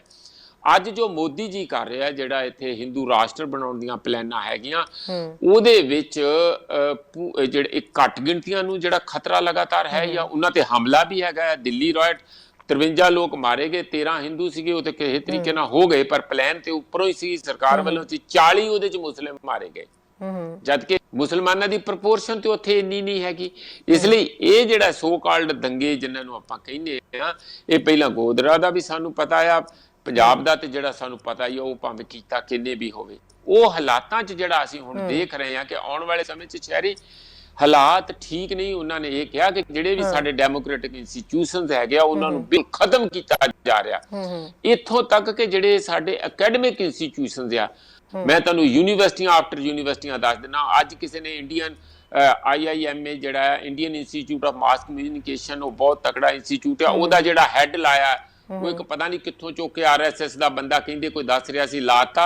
ਉਹਦਾ ਇਹ ਦਾ ਨਾ ਕੋਕੋ ਨਹੀਂ ਆਉਂਦਾ ਉਹਨੂੰ ਜਨਬਾਰੇ। ਮੈਂ ਇੰਡੀਵਿਜੂਅਲੀ ਨਹੀਂ ਕਹਿਣਾ ਚਾਹੁੰਦਾ, ਜਿਹੜਾ ਮੈਨੂੰ ਕਿਸੇ ਨੇ ਗਾਂ ਮੀਡੀਆ ਤੇ ਦੱਸਿਆ ਮੈਂ ਉਹਦੀ ਗੱਲ ਕਰ ਰਿਹਾ, ਕੋਈ ਮੈਂ ਨਿੱਜੀ ਵੈਰੀਫਿਕੇਸ਼ਨ ਤੇ ਨਹੀਂ ਦੱਸ ਰਿਹਾ, ਪਰ ਮੈਂ ਖੁਦ ਨਿੱਜੀ ਤੌਰ ਤੇ ਮੈਨੂੰ ਵਾਕਫੀਅਤ ਹੈ। ਅੱਜ ਜਿਹੜੇ ਜਿੰਨੇ ਇੰਸਟੀਟਿਊਸ਼ਨ ਆ ਉਹਨਾਂ ਨੂੰ ਬਹੁਤ ਕਮਜ਼ੋਰ ਕੀਤਾ ਜਾ ਰਿਹਾ, RSS ਨੂੰ ਘਸੀੜਿਆ ਜਾ ਰਿਹਾ ਤੇ ਡੈਮੋਕ੍ਰੇਸੀ ਨੂੰ ਸਕਟਲ ਕੀਤਾ ਜਾ ਰਿਹਾ। ਆਉਣ ਵਾਲੇ ਸਮੇਂ 'ਚ ਬਹੁਤ ਸੀਰੀਅਸ ਇਹਦੇ ਰਿਜ਼ਲਟ ਨਿਕਲੇ। ਪ੍ਰੋਫੈਸਰ ਸਾਹਿਬ, ਮੇਰਾ ਇੱਕ ਸਵਾਲ ਹੈ, ਤੁਸੀਂ ਕਨਫੈਸ਼ਨ ਦੀ ਗੱਲ ਕਰ ਰਹੇ ਹੋ, ਕ੍ਰਿਸਚੀਅਨਿਟੀ ਦੀ ਉਦਾਹਰਣ ਵੀ ਦੇ ਰਹੇ ਹੋ। ਪ੍ਰੋਫੈਸਰ ਸਾਹਿਬ, ਮੇਰਾ ਇੱਕ ਸਵਾਲ ਤੁਹਾਨੂੰ ਇਹ ਹੈ ਵੀ ਕੀ ਕਨਫੈਸ਼ਨ ਕਰਨਾ ਗਲਤ ਹੁੰਦਾ ਹੈ? ਇਹ ਇਸ ਲਈ ਵੀ ਹੈ ਕਿਉਂਕਿ ਜਦੋਂ ਯਕੀਨਨ ਅਸੀਂ ਬਹੁਤ ਸਾਰੇ ਇਦਾਂ ਦੇ ਮੁੱਦੇ ਦੇਖਦੇ ਹਾਂ, ਸਾਡੇ ਲੀਡਰ ਜਦੋਂ ਕਈ ਤਰ੍ਹਾਂ ਦੇ ਇਦਾਂ ਦੇ ਬਿਆਨ ਦੇ ਦਿੰਦੇ ਨੇ ਜਾਂ ਕਹਿ ਦਿੰਦੇ ਨੇ ਭੁੱਲ ਚੁੱਕ ਦੇ ਵਿੱਚ ਹੋ ਗਿਆ ਜਾਂ ਗਲਤੀ ਹੋ ਗਈ, ਤਾਂ ਕਈ ਵਾਰੀ ਧਾਰਮਿਕ ਸਜ਼ਾ ਲਗਾ ਦਿੱਤੀ ਜਾਂਦੀ। ਹਰ ਮਤਲਬ ਤਰੀਕਾ ਕੋਈ ਕਨਫੈਸ਼ਨ ਕਰ ਲੈਂਦਾ, ਕਿਸੇ ਨੂੰ ਧਾਰਮਿਕ ਸਜ਼ਾ ਲਗਾ ਦਿੱਤੀ ਜਾਂਦੀ ਹੈ। ਜਦੋਂ ਅਸੀਂ ਗੁਰਦੁਆਰੇ ਦੇ ਵਿੱਚ ਉਹਨਾਂ ਦੀ ਦੇਖੀ ਹੈ ਵੀ ਕਈ ਲੀਡਰਾਂ ਨੂੰ ਵੀ ਧਾਰਮਿਕ ਸਜ਼ਾ ਲਗਾਈ ਗਈ, ਤਾਂ ਉਹ ਮੁੱਦੇ ਤੋਂ ਉਹਨਾਂ ਨੂੰ ਮਾਫੀ ਮਿਲ ਜਾਂਦੀ ਹੈ। ਸੋ ਇੱਕ ਕਨਫੈਸ਼ਨ ਜਿਹੜਾ ਹੈ ਤੁਹਾਡੀ ਨਜ਼ਰ ਦੇ ਵਿੱਚ ਕੀ ਇਹ ਗਲਤ ਹੈ, ਨਹੀਂ ਹੋਣਾ ਚਾਹੀਦਾ? ਨਹੀਂ, ਮੈਂ ਤੇ ਬਿਲਕੁਲ ਤੁਹਾਡੇ ਹੱਕ ਵਿੱਚ ਆ। ਕਿਉਂ? ਜੇ ਤੁਸੀਂ ਗਲਤੀ ਕਰਦੇ ਹੋ ਮਾਫ ਕਰੋ, ਕੰਮ ਕਰੋਗੇ ਗਲਤੀਆਂ ਵੀ ਕਰੋਗੇ। ਜੇ ਤੁਸੀਂ ਡਿਕਟੇਟਰ ਬਣਦਾ ਤੁਹਾਨੂੰ ਚਾਅ ਚੜਿਆ ਸੀ, ਬਾਅਦ ਵਿੱਚ ਤੁਸੀਂ ਡੈਮੋਕ੍ਰੈਟਿਕ ਮੋਲਡ ਵਿੱਚ ਵਾਪਸ ਆ ਗਏ ਤੇ ਪਿਛਲੇ ਨੂੰ ਮਾਫੀ ਮੰਗ ਲਓ ਵੀ ਮੇਰੇ ਕੋਲ ਗਲਤੀ ਹੋ ਗਈ ਸੀ। ਲੋਕ ਮਾਫ ਕਰ ਵੀ ਦਿੰਦੇ ਆ, ਕਿਉਂਕਿ ਕੰਮ ਕਰੋਗੇ ਤੇ ਗਲਤੀਆਂ ਵੀ ਕਰੋਗੇ, ਘੋੜੇ ਤੇ ਚੜੋਗੇ ਤੇ ਸੱਟਾਂ ਵੀ ਲੱਗਣੀਆਂ, ਕਦੀ ਡਿੱਗੋਗੇ ਵੀ, ਇਹਦੀ ਕੋਈ ਗੱਲ ਨਹੀਂ ਹੈ। ਪਰ ਤੁਸੀਂ ਉਸ ਸਮੇਂ ਨੂੰ ਬਿਲਕੁਲ ਇਹ ਨਹੀਂ ਕਹਿ ਸਕਦੇ ਕਿ ਨਹੀਂ ਜੀ ਉਹਦੀ ਤੇ ਜ਼ਰੂਰਤ ਸੀ ਫਿਰ ਕੀ ਹੋ ਗਿਆ, ਇੰਜ ਨਹੀਂ ਕਹਿ ਸਕਦੇ। ਉਹ ਬਹੁਤ ਧੱਕਾ ਸੀਗਾ, ਬੜੀ ਲੋਕਾਂ ਦੇ ਨਾਲ ਇੱਕ ਕਿਸਮ ਦਾ ਡਰਾਵਣਾ ਸੀਨ ਸੀਗਾ। ਬਿਲਕੁਲ ਤੁਸੀਂ ਕੋਈ ਬੋਲ ਨਾ ਸਕੋ ਤੇ ਫਿਰ ਡੈਮੋਕ੍ਰੇਸੀ ਕਾਹਦੀ ਹੈ? ਅੱਜ ਦੇ ਦਿਨ ਵੀ ਉਹਨਾਂ ਨੇ ਜਿਹੜਾ ਰਾਹੁਲ ਨੇ ਕਿਹਾ, ਉਹ ਇਹ ਚਿੰਤਾ ਵਾਲੀ ਗੱਲ ਆ ਕਿ ਜਿਹੜਾ ਵੀ ਡਿਸੈਂਟ ਕਰਦਾ, ਜਿਹੜਾ ਕੋਈ ਵਿਰੋਧੀ ਵਿਚਾਰ ਰੱਖਦਾ, ਉਹਦੇ ਪਿੱਛੇ ਇਨਫੋਰਸਮੈਂਟ ਡਾਇਰੈਕਟੋਰੇਟ ਲਾਇਆ ਜਾਂਦਾ, ਇਨਕਮ ਟੈਕਸ ਵਾਲੀਆਂ ਪਾਰਟੀਆਂ ਭੇਜਦੀਆਂ ਜਾਂਦੀਆਂ, ਜਗ੍ਹਾ ਰੇਡ ਹੁੰਦੇ ਆ, ਉਹਦਾ ਕੰਪਿਊਟਰ ਚੁੱਕ ਲਏ ਜਾਂਦੇ ਆ, ਫੋਨ ਜ਼ਬਤ ਕਰ ਲਏ ਜਾਂਦੇ ਆ, ਹਰ ਕਿਸਮ ਦਾ ਉਹਨੂੰ ਇੰਨਾ ਡਰਾਇਆ ਜਾਂਦਾ। ਸਿਆਣੇ ਬਿਆਣੇ ਪ੍ਰੋਫੈਸਰ ਬੰਦਿਆਂ ਦੀ ਮੈਂ ਗੱਲ ਕਰ ਰਿਹਾ। ਅਲਗਾਰ ਪ੍ਰੀਸ਼ਦ ਦਾ ਜਿਹੜਾ ਭੀਮਾ ਕੋਰੇਗਾਂਵ 3 ਸਾਲ ਪਹਿਲਾਂ ਦਾ ਸਾਡੇ ਸਾਹਮਣੇ ਸਾਫ਼ ਨਜ਼ਰ ਆਉਂਦਾ ਕਿ ਕਿੰਨੇ ਚੰਗੇ ਇੰਟੈਲੈਕਚੁਅਲ ਬੰਦੇ, ਤੇਲ ਤੁੰਬੜੇ ਵਰਗੇ ਜਿਹੜੇ ਦਲਿਤ ਸਕਾਲਰ ਹੈਗੇ, ਇੰਨੀਆਂ ਤਕੜੀਆਂ ਕਿਤਾਬਾਂ ਲਿਖੀਆਂ। ਅੱਜ ਦੀ ਮੈਂ ਕਹਿੰਦਾ ਅੰਬੇਦਕਰ ਤੋਂ ਬਾਅਦ ਜੇ ਕੋਈ ਸਿਆਣਾ ਬੰਦਾ ਹੈ ਤੇ ਤੇਲ ਤੁੰਬੜੇ ਹੈ, ਫੜ ਕੇ ਜੇਲ੍ਹ 'ਚ ਦੇਣਾ।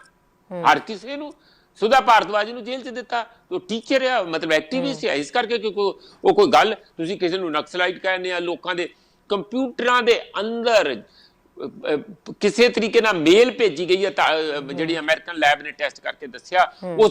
ਉਹਦੇ ਤੋਂ ਗਾਂਹ ਆਪਣੇ ਆਪ ਹੀ ਤੁਸੀਂ ਉਹਦੇ ਚ ਮੇਲਾਂ ਭੇਜ ਕੇ ਤੁਸੀਂ ਉਹਦਾ ਕੰਪਿਊਟਰ ਨੂੰ ਜ਼ਬਤ ਕਰਕੇ ਹਾਰਡ ਡਿਸਕ ਦਾ ਲੈਸ ਕਰਕੇ ਦੇਖੋ ਜੀ ਇਹਨਾਂ ਨੇ ਮੇਲਾਂ ਭੇਜੀਆਂ। ਇਹ ਤੇ ਇੱਥੇ ਪ੍ਰਧਾਨ ਮੰਤਰੀ ਨੂੰ ਸਾਜ਼ਿਸ਼ ਦੇ ਤਹਿਤ ਕਿਸੇ ਤਰੀਕੇ ਨਾਲ ਉਹਨਾਂ ਤੇ ਹਮਲਾ ਕਰਨਾ ਚਾਹੁੰਦੇ। ਹੱਦ ਹੋ ਗਈ। ਤੁਸੀਂ ਕਿਸੇ ਨੂੰ ਇਹ ਫਾਸਿਸਟ ਵੇ ਹੈਗੇ ਆ। ਲੋਕਾਂ ਦੇ ਵਿੱਚ ਤੁਸੀਂ ਭੈ ਪੈਦਾ ਕਰਨਾ, ਕਿਸੇ ਵੀ ਵਿਰੋਧੀ ਜਿਹੜਾ ਵਿਰੋਧ ਕਰਨ ਨੂੰ ਦਬਾਉਣਾ, ਉਹਦੇ ਤੇ ਕੇਸ ਪਾਉਣੇ, ਉਹਦੇ ਪਿੱਛੇ IB CBI ਸਾਰਾ ਕੁਝ ਲਾ ਦੇਣਾ, ਕੋਰਟਾਂ 'ਚ ਇਨਸਾਫ ਨਾ ਉਮੀਦ ਨੂੰ ਵਧਾਉਣਾ, ਇਸ ਤਰੀਕੇ ਨਾਲ ਕੋਰਟਾਂ ਦੇ ਉੱਤੇ ਗਲਬਾ ਪਾ ਰਿਹਾ, ਇਲੈਕਸ਼ਨ ਫੇਅਰ ਨਾ ਕਰਾਉਣੀਆਂ, ਕਿਉਂਕਿ ਇਲੈਕਸ਼ਨ ਕਮਿਸ਼ਨ ਤੇ ਗਲਬਾ ਪਾ ਲਿਆ ਪੋਲੀਟੀਕਲ ਬੰਦਿਆਂ ਨੇ, ਇਸੇ RSS ਇਹਨਾਂ ਬੰਦਿਆਂ ਨੇ, RBI ਦੇ ਪੈਸੇ ਨੂੰ ਵਾਧੂ ਲੁੱਟ ਲੈਣਾ। ਕਿਹੜਾ ਇੰਸਟੀਟਿਊਸ਼ਨ ਬਚਿਆ ਬਾਕੀ ਜੇ ਕੋਰਟਾਂ ਨਹੀਂ ਬਚੀਆਂ? ਮੀਡੀਆ ਲਾ ਲਓ ਹੁਣ ਤੁਹਾਡਾ ਜਿਹੜਾ ਜਿਹਦੇ 'ਚ ਗੱਲਬਾਤ ਕਰ ਰਹੇ ਆ, ਵੱਡਾ ਹਿੱਸਾ ਮੀਡੀਆ ਦਾ ਨਾਲ ਜੋੜ ਲਿਆ, ਜਿਹੜਾ 24 ਘੰਟੇ ਮੋਦੀ ਮੋਦੀ ਮੋਦੀ ਕਰਦਾ। ਮਤਲਬ ਇਹ ਸ਼ਬਦ ਨਹੀਂ ਹੈਗੇ, ਉਹਦੀ ਭਗਤੀ ਤੇ ਲੱਗੇ ਹੋਇਆ, ਹਾਂਜੀ ਹੁਣ ਜੀ ਆਹ ਕਰਤਾ ਜੀ। ਕੋਈ ਆਮ ਲੋਕਾਂ ਦੇ ਉਹਨਾਂ ਦੇ ਦੁੱਖ ਦੀ ਤਕਲੀਫ ਦੀ ਜੋ ਧਰਾਤਲ ਤੇ ਆਮ ਲੋਕ ਜੋ ਪਿਸ ਰਹੇ ਆ, ਬੇਰੁਜ਼ਗਾਰੀ 'ਚ, ਭੁੱਖਮਰੀ 'ਚ, ਮੈਲ ਨਿਊਟ੍ਰੀਸ਼ਨ 'ਚ, ਬੱਚਿਆਂ ਦਾ ਬੁਰਾ ਹਾਲ ਆ, ਕੋਈ ਉਹਨਾਂ ਦਾ ਭਵਿੱਖ ਨਹੀਂ, ਕਿਸੇ ਦੇ ਸਿਰ ਤੇ ਛੱਤ ਨਹੀਂ, ਪੀਣ ਲਈ ਪਾਣੀ ਨਹੀਂ, ਕੋਈ ਮੀਡੀਆ ਦਾ ਇੱਕ ਜ਼ਿੰਮੇਵਾਰੀ ਨਹੀਂ ਆ ਇਸ ਲੋਕਤੰਤਰ ਦੇ ਵਿੱਚ। ਕੋਈ ਇਹੋ ਜਿਹੀ ਗੱਲ ਨਹੀਂ ਦਿੰਦੇ। 24 ਘੰਟੇ ਮੋਦੀ ਦਾ ਰਾਗ ਅਲਾਪਦੇ ਆ। ਕੁਝ ਮੀਡੀਆ ਅਦਾਰੇ ਪ੍ਰੋਫੈਸਰ ਸਾਹਿਬ, ਜਿਵੇਂ ਕਿ ਅਸੀਂ ਕੁਝ ਆਜ਼ਾਦ ਮੀਡੀਆ ਦੀ ਥੋੜੀ ਦੇਰ ਪਹਿਲਾਂ ਵੀ ਅਸੀਂ ਗੱਲ ਕੀਤੀ ਸੀ, ਇੱਕ ਐਗਜ਼ਾਮਪਲ ਦੇ ਰਹੇ ਸੀਗੇ ਤੁਸੀਂ, ਕੁਝ ਆਜ਼ਾਦ ਮੀਡੀਆ ਹੈ ਇਦਾਂ ਦਾ ਵੀ ਜਿਹੜਾ ਹਰ ਖਬਰ ਨੂੰ ਲਗਾਉਂਦਾ ਵੀ ਹੈ, ਦਿਖਾਉਂਦਾ ਵੀ ਹੈ ਔਰ ਉਹ ਨਿਰਪੱਖ ਹੋ ਕੇ ਚੱਲ ਰਿਹਾ ਹੈਗਾ।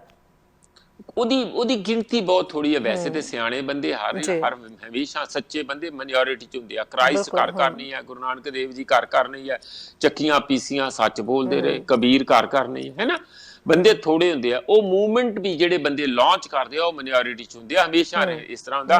ਮੈਜੋਰਿਟੀ ਬੰਦੇ ਖਾਓ ਪੀਓ ਯਾਰ ਹੁੰਦੇ ਆ, ਸਿਸਟਮ ਦੇ ਨਾਲ ਚੱਲਣ ਵਾਲੇ ਹੁੰਦੇ। ਪਰ ਇੱਥੇ ਵੀ ਉਹੀ ਹਾਲਤ ਹੈ ਕਿ ਅੱਜ ਦਾ ਮੀਡੀਆ ਜਿਹੜਾ ਬਾਈ ਐਂਡ ਲਾਰਜ ਅੱਜ ਤੋਂ 30 ਸਾਲ ਪਹਿਲਾਂ ਵਾਚਫੁਲ ਸੀ, ਐਜ਼ ਏ ਵਾਚ ਡੌਗ ਸੀਗਾ, ਕਿ ਧਿਆਨ ਨਾਲ ਜਿਹੜੀ ਖਬਰ ਹੋਵੇ ਉਹਨੂੰ ਫਲੈਸ਼ ਕਰਕੇ ਲਾਉਣਾ, ਉਹਦੇ ਚੋਂ ਜ਼ਿਆਦਾ ਵੱਡਾ, ਖਾਸ ਕਰ ਇਲੈਕਟ੍ਰੋਨਿਕ ਮੀਡੀਆ ਐਡਾ ਪੱਠਾ ਬੈਠ ਗਿਆ ਕਿ ਪੁੱਛੋ ਹੀ ਨਾ, ਕਿ ਜਾਣੀ ਪੂਰਾ ਸਵੇਰੇ ਹੀ ਢੋਲਕੀਆਂ ਛਾਣੇ ਫੜ ਕੇ ਮੋਦੀ ਜੀ ਦਾ ਕੀਰਤਨ ਕਰਨ ਬੈਠ ਜਾਂਦੇ ਆ ਕਿ ਇਹਨਾਂ ਨਾਲੋਂ ਚੰਗਾ ਬੰਦਾ ਕੋਈ ਨਹੀਂ। ਤੁਸੀਂ ਜੇ ਕੋਈ ਵਿਰੋਧੀ ਵੀ ਦਿੰਦਾ ਬਿਆਨ, ਉਹਦੇ ਪਿੱਛੇ ਪੈ ਜਾਂਦੇ ਆ, ਜਾਣੀ ਜਿਸ ਤਰ੍ਹਾਂ ਕੋਈ ਹਲਕਾਇਆ ਬੰਦਾ ਪੈ ਜਾਂਦਾ। ਇਹ ਕਿਸਮ ਦਾ ਜਿਹੜਾ ਮੀਡੀਆ ਬਣ ਜਾਣਾ, ਇਹ ਬਹੁਤ ਖਤਰਨਾਕ ਟ੍ਰੈਂਡ ਆ ਡੈਮੋਕ੍ਰੇਸੀ ਲਈ, ਔਰ ਬਹੁਤ ਹੀ ਇੱਕ ਸਹਾਈ ਹੁੰਦਾ ਇੱਥੇ ਦੇਸ਼ ਦੇ ਅੰਦਰ ਕੋਈ ਤਾਨਾਸ਼ਾਹ ਨੂੰ ਹੋਰ ਐਸਟੈਬਲਿਸ਼ ਕਰ ਲਈ। ਇਹ ਭੈ ਜਦੋਂ ਇੰਨਾ ਬਣ ਜਾਊਗਾ, ਇਹ ਬਿਲਕੁਲ ਜਰਮਨ ਵਾਲੀ ਜਦੋਂ ਹਿਟਲਰ ਕਾਮਯਾਬ ਹੋਇਆ ਸੀ, ਉਹ ਵੀ ਇਲੈਕਸ਼ਨ ਰਾਹੀਂ ਆਇਆ ਸੀ, ਮੈਂ ਤੁਹਾਨੂੰ ਇਹ ਗੱਲ ਦੱਸ ਦਿਆਂ, ਉਹ ਵੀ ਲਿਆਉਣ ਲਿਆ ਸੋਸ਼ਲਿਜ਼ਮ ਸੀ ਕਿ ਮੈਂ ਨੈਸ਼ਨਲ ਲੈ ਕੇ ਇਲੈਕਸ਼ਨਾਂ 'ਚ ਇੱਕ ਵਾਰੀ ਜਦੋਂ ਕਬਜ਼ਾ ਕਰ ਲਿਆ, ਫਿਰ ਜੋ ਉਹਨੇ ਸਾਜ਼ਿਸ਼ਾਂ ਕੀਤੀਆਂ ਸਾਨੂੰ ਸਾਰਿਆਂ ਨੂੰ ਪਤਾ, ਕਿਵੇਂ ਉਹਨੇ ਲੈਫਟਾਂ ਨੂੰ ਵੀ ਮਾਰਿਆ, ਹੋਰਨਾਂ ਨੂੰ ਵੀ ਮਾਰਿਆ, ਜੂਸ ਨੂੰ ਮਾਰਿਆ ਤੇ ਆਪਣਾ ਕਬਜ਼ਾ ਕੀਤਾ, ਖੁਦ ਆਪਣੇ ਆਪ ਨੂੰ ਗੋਲੀ ਮਾਰੀ ਬਾਅਦ ਵਿੱਚ ਅਖੀਰ 'ਚ। ਇਹ ਹਾਲਤ ਆਪਾਂ ਬਿਲਕੁਲ ਹਾਂਜੀ ਆਪਾਂ ਮੁੱਦੇ ਦੇ ਉੱਤੇ ਵਾਪਸ ਬਿਲਕੁਲ ਮੈਂ ਵਾਪਸ ਆਈਏ ਕਿ ਚਿੰਤਾਵਾਂ ਹੈਗੀਆਂ ਜਿਹੜੇ ਜਦੋਂ ਐਮਰਜੈਂਸੀ ਲਾਈ ਹੈ। ਤੇ ਰਾਹੁਲ ਗਾਂਧੀ ਨੇ ਮੇਰਾ ਇੰਨਾ ਹੀ ਮੁੱਦਾ ਕਹਿਣਾ ਕਿ ਉਹਨਾਂ ਅੱਜ ਦੀ ਸਰਕਾਰ ਦੇ ਉੱਤੇ ਵੀ ਇਹ ਸਾਰੇ ਦੋਸ਼ ਲਾਏ ਆ ਕਿ ਅੱਜ ਪਹਿਲਾਂ ਨਾਲੋਂ ਵੀ ਐਮਰਜੈਂਸੀ ਨਾਲੋਂ ਵੀ ਦੇਸ਼ ਦੇ ਅੰਦਰ ਜ਼ਿਆਦਾ ਖਤਰਨਾਕ ਹਾਲਾਤ ਹੈ, ਕਿਉਂਕਿ ਕੋਈ ਵੀ ਡੈਮੋਕ੍ਰੈਟਿਕ ਇੰਸਟੀਟਿਊਸ਼ਨ ਆਪਣੇ ਆਜ਼ਾਦਾਨਾ ਤੌਰ ਤੇ ਕੰਮ ਨਹੀਂ ਕਰ ਪਾ ਰਿਹਾ, ਜਾਂ ਤੇ ਡਰਾ ਲਿਆ ਗਿਆ ਜਾਂ ਉਹਦੇ ਚ RSS ਦੇ ਬੰਦੇ ਵਾੜ ਕੇ ਕੰਟਰੋਲ ਕਰ ਲਿਆ ਗਿਆ। ਹਾਂਜੀ ਜੀ ਪ੍ਰੋਫੈਸਰ ਸਾਹਿਬ, ਪੋਲੀਟੀਕਲ ਪਾਰਟੀਆਂ ਜਿਹੜੀਆਂ ਹੈਗੀਆਂ ਨੇ ਉਹ ਰਾਹੁਲ ਗਾਂਧੀ ਦੇ ਬਿਆਨ ਨੂੰ ਕਿਸ ਤਰੀਕੇ ਨਾਲ ਲੈਣਗੀਆਂ? ਕੀ ਜੋ ਰਾਹੁਲ ਗਾਂਧੀ ਨੇ ਕਿਹਾ ਉਹ ਸਟੇਟਮੈਂਟ ਉਦਾਂ ਹੀ ਰਹੇਗੀ, ਜਾਂ ਫਿਰ ਕਿਸੇ ਤਰੀਕੇ ਨਾਲ ਉਹਨੂੰ ਵੱਖੋ ਵੱਖਰੇ ਰੰਗ ਢੰਗ ਦੇਣ ਦੀ ਕੋਸ਼ਿਸ਼ ਕਰਕੇ ਬਿਆਨ ਕੁਝ ਹੋਰ ਹੀ ਬਣ ਜਾਏਗਾ? ਨਹੀਂ, ਮੇਰਾ ਕੀ ਖਿਆਲ ਹੈ, ਬਿਆਨ ਤੇ ਬਿਆਨ ਹੈ, ਜਿਹਨੇ ਜਿਹੜੀ ਢੋਲਕੀ ਵਜਾਉਣੀ ਵਜਾਈ ਜਾਵੇ, ਜਿਹਨੇ ਉਹਦੇ ਅਰਥ ਕੱਢਣੇ ਕੱਢੀ ਜਾਵੇ, ਪਰ ਬਿਆਨ ਬੜਾ ਕਲੀਅਰ ਹੈ, ਬੜਾ ਕ੍ਰਿਸਪ ਆ। ਉਹ ਸਾਡੇ ਸਾਰਿਆਂ ਨੇ ਅਸੀਂ ਪੜ੍ਹਿਆ, NDTV ਨੇ ਬੜਾ ਡਿਟੇਲ ਉਹਨੂੰ ਛਾਪਿਆ ਵੀ ਹੈਗਾ, ਹੋਰਨਾਂ ਵੀ ਮੀਡੀਆ ਨੇ ਜ਼ਰੂਰ ਲਾਇਆ ਹੋਊਗਾ। ਕਿਉਂਕਿ ਰਾਹੁਲ ਗਾਂਧੀ ਇਸ ਤੋਂ ਪਹਿਲਾਂ 84 ਦੇ ਮੁੱਦੇ ਤੇ ਵੀ ਕਹਿ ਚੁੱਕੇ ਨੇ ਵੀ ਬਹੁਤ ਮਾੜੀ ਗੱਲ ਸੀ ਜਦੋਂ 84 ਕਤਲੇਆਮ ਹੋਇਆ ਸੀ, ਉਸ ਬਾਬਤ ਵੀ ਗੱਲ ਕਰ ਚੁੱਕੇ ਨੇ ਪਹਿਲਾਂ। ਸੱਚੀ ਗੱਲ ਇਹੀ ਹੈ ਕਿ ਕਾਂਗਰਸ ਦੇ ਅੰਦਰ ਜੇ ਕੋਈ ਮੈਨੂੰ ਥੋੜਾ ਜਿਹਾ ਸਮਝਦਾਰ ਤੇ ਥੋੜਾ ਜਿਹਾ, ਲੋਕ ਤੇ ਉਹਨੂੰ ਭੋਲਾ ਕਹਿੰਦੇ, ਮੈਂ ਤੇ ਕਹਿੰਦਾ ਇਮਾਨਦਾਰੀ ਨਾਲ ਗੱਲ ਕਰਨੀ ਚਾਹੀਦੀ ਹੈ। ਜੇ ਤੁਸੀਂ ਕੋਈ ਮਾੜੇ ਕੰਮ ਕੀਤੇ ਤਾਂ ਉਹਨੂੰ ਮੰਨਣਾ ਚਾਹੀਦਾ। ਤੇ ਇਹ ਮੈਨੂੰ ਉਸ ਯੰਗ ਮੈਨ ਦੇ ਪਰਸਨੈਲਿਟੀ 'ਚ ਇਹੋ ਜਿਹੇ ਕੋਈ ਟ੍ਰੇਟਸ ਲੱਗਦੇ ਆ। ਬਾਈ ਟ੍ਰੇਨਿੰਗ ਹੋ ਸਕਦਾ, ਮਾਂ ਨੇ ਵੈਸਟਰਨ ਕਲਚਰ 'ਚ ਪਲੀ ਹੋਈ, ਉਹਨਾਂ ਦੀ ਮਦਰ ਹੈਗੀ, ਉਹਨੇ ਕਿਹਾ ਵੀ ਸੋਦਾ ਝੂਠ ਨਾ ਬੋਲਿਆ ਕਰੋ, ਇਹਦੇ ਨਾਲ ਆਉਣ ਵਾਲੇ ਸਮੇਂ ਦੇ ਵਿੱਚ ਹੋਰ ਵੀ ਦਿੱਕਤਾਂ ਆ ਸਕਦੀਆਂ, ਆਪਾਂ ਦੇਸ਼ ਨੂੰ ਮਾੜਾ ਮੋਟਾ ਬਚਾਈਏ। ਹਾਲਾਂਕਿ ਉਹ ਦੇਖਣਾ ਨਹੀਂ ਚਾਹੁੰਦਾ ਕੋਈ ਵੀ, ਇੱਥੇ ਸਾਡੇ ਦੇਸ਼ ਵਿੱਚ ਵੀ ਸ਼ੱਕ ਕਰਦੇ ਆ, BJP ਤੇ ਪੂਰਾ ਦੋਸ਼ ਹੀ ਲਾਉਂਦੀ ਆ ਕਿ ਉਹ ਵਿਦੇਸ਼ਣ ਹੈਗੀ ਆ। ਪਰ ਅਸੀਂ ਇਹ ਦੇਖੀਏ ਕਿ ਮੈਂ ਕੋਈ ਕਾਂਗਰਸ ਦਾ ਬਿਲਕੁਲ ਸਪੋਰਟਰ ਨਹੀਂ, ਜਿਹੜਾ ਕਿਤੇ ਸਮਝ ਲਿਓ, ਮੈਂ ਤੇ ਕਾਂਗਰਸ ਜਾਂ ਹੋਰ ਇਹੋ ਜਿਹੀਆਂ ਸਾਰੀਆਂ ਪਾਰਟੀਆਂ ਦਾ ਬਹੁਤ ਸਟਰੋਂਗ ਵੱਡਾ ਕ੍ਰਿਟਿਕ ਆ, ਕਿਉਂਕਿ ਜਿਨ੍ਹਾਂ ਨੇ ਦੇਸ਼ ਦਾ ਪੱਠਾ ਬਿਠਾਇਆ ਤੇ ਜਿਹਦੀਆਂ ਲੀਆਂ ਤੇ ਹੁਣ ਮੋਦੀ ਜੀ ਚੱਲੇ, ਉਹਦੇ ਪੂਰਨੇ ਕਾਂਗਰਸ ਨੇ ਹੀ ਪਾਏ ਆ। ਪਰ ਜਿੱਥੇ ਕੋਈ ਗੱਲ ਚੰਗੀ ਉਹ ਮੋੜਾ ਪਾਉਣ ਵਾਲੀ ਕਰਦੇ ਆ ਜਾਂ ਕੋਈ ਸਿਆਣੀ ਗੱਲ ਕਰਦੇ ਆ, ਉਹਦੀ ਸਾਨੂੰ ਤਾਈਦ ਕਰ ਦੇਣਾ ਜਾਂ ਉਹਨੂੰ ਮੰਨ ਲੈਣਾ ਸਾਨੂੰ ਕੋਈ ਹਾਂਜੀ ਸ਼ਾਇਰੀ। Professor Sahib, Indira Gandhi to Rahul Gandhi, ਇਹ ਗਾਂਧੀ ਪਰਿਵਾਰ ਦਾ ਇੱਕ ਵਿਚਾਰਧਾਰਕ ਯਾਨੀ ਆਈਡੀਓਲੋਜੀਕਲ ਸ਼ਿਫਟ ਹੈ ਜਾਂ ਫਿਰ ਕਾਂਗਰਸ ਦਾ ਵਿਚਾਰਧਾਰਕ ਸ਼ਿਫਟ ਹੈ? ਕਿਵੇਂ ਦੇਖਿਆ ਜਾਏ ਇਹਨੂੰ? ਦੇਖੋ, ਇਹ ਤੇ ਇੰਡੀਵਿਜੂਅਲ ਪਰਸਨੈਲਿਟੀ ਦੀ ਸਟੇਟਮੈਂਟ ਆ, ਇਹ ਕਾਂਗਰਸ ਦੀ ਕੋਈ ਜੁਆਇੰਟ ਸਟੇਟਮੈਂਟ ਤੇ ਹੈ ਨਹੀਂ ਕਿ ਉਹਨਾਂ ਨੇ ਮੀਟਿੰਗ ਕਰਕੇ ਕੋਈ ਜੁਆਇੰਟ ਸਟੇਟਮੈਂਟ ਦਿੱਤੀ ਹੈ ਤੇ ਆਪਾਂ ਉਸ ਨੂੰ ਤੇ ਨਹੀਂ ਫਿਰ ਇਸ ਤਰੀਕੇ ਨਾਲ ਕਹਿ ਸਕਦੇ ਕਿ ਪਾਰਟੀ ਦੀ ਸ਼ਿਫਟ ਆ। ਉਹ ਤੇ ਉਹਨਾਂ ਦੀ ਪ੍ਰੋਗਰਾਮ ਜੋ ਹੈਗਾ ਪਾਰਟੀਆਂ ਦਾ, ਉਹ ਇੱਕ ਹੋਰ ਚੀਜ਼ ਹੈਗੀ ਆ ਤੇ ਉਸ ਨੂੰ ਤੁਸੀਂ ਉਹ ਪ੍ਰੋਗਰਾਮ ਦੇ ਵਿੱਚ ਤੇ ਕਿਤੇ ਨਹੀਂ ਇਹ ਲਿਖਿਆ ਕਿ ਆਹ ਮਾੜੀਆਂ ਚੀਜ਼ਾਂ ਕਰ ਰਹੀਆਂ। ਉਹ ਤੇ ਸ਼ਾਇਦ ਬੀਜੇਪੀ ਦੀ ਵੀ ਪ੍ਰੋਗਰਾਮ 'ਚ ਸ਼ਾਇਦ ਕਿਤੇ ਨਹੀਂ ਲਿਖਿਆ ਹੋਊਗਾ ਕਿ ਆਹ ਮਾੜੇ ਕੰਮ ਕਰਨੇ ਅਸੀਂ ਜਾਂ ਜੋ ਅਸੀਂ ਉਹਨਾਂ ਦਾ ਕ੍ਰਿਟਿਸਾਈਜ਼ ਪਰਸਨਾ ਕਰ ਰਹੇ ਹਾਂ ਕਿ ਉਹਦੇ ਵਿੱਚ ਇਸ ਕਿਸਮ ਦਾ ਸਾਰਾ ਕੁਝ ਕੀਤਾ ਗਿਆ। ਇਹ ਕਿਤੇ ਪ੍ਰੋਗਰਾਮਾਂ 'ਚ ਨਹੀਂ ਲਿਖਿਆ ਹੁੰਦਾ, ਨਾ ਫੈਸਲਾ ਕੀਤਾ। ਮੇਰਾ ਖਿਆਲ ਹੈ ਕਿ ਕਿਉਂਕਿ ਵੱਡੇ ਲੀਡਰ ਦਾ ਇਨਫਲੂਐਂਸ ਤੇ ਪਾਰਟੀਆਂ ਅੰਦਰ ਬਹੁਤ ਹੈ। ਜੋ ਮੋਦੀ ਕਹੇ ਉਹੀ ਲੱਗਦਾ ਕਿ ਸਾਰੀ ਪਾਰਟੀ ਕਹਿ ਰਹੀ ਹੈ, ਜੋ ਰਾਹੁਲ ਕਹੇ ਲੱਗਦਾ ਕਿ ਸਾਰੀ ਕਾਂਗਰਸ ਕਹਿ ਰਹੀ ਹੈ। ਉਹ ਬੜਾ ਪ੍ਰਭਾਵ ਤੇ ਹੈ, ਪਰ ਸਾਰੀਆਂ ਪਾਰਟੀਆਂ 'ਚ ਭਾਵੇਂ ਉਹ ਬੀਜੇਪੀ ਆ ਭਾਵੇਂ ਕਾਂਗਰਸ ਆ, ਭੰਗ ਬੜੀ ਪੁੱਜ ਰਹੀ ਹੈ। ਭੰਗ ਪੁੱਜਦੀ ਦਾ ਮਤਲਬ ਕਿ ਅੰਦਰ ਖਿੱਚਾ ਤੂੰ ਲੱਤਾਂ ਖਿੱਚਣੀਆਂ, ਇੱਕ ਦੂਜੇ ਦੀ ਅਫੈਕਸ਼ਨਲਿਜ਼ਮ ਬੜਾ ਭਾਰੀ ਆ।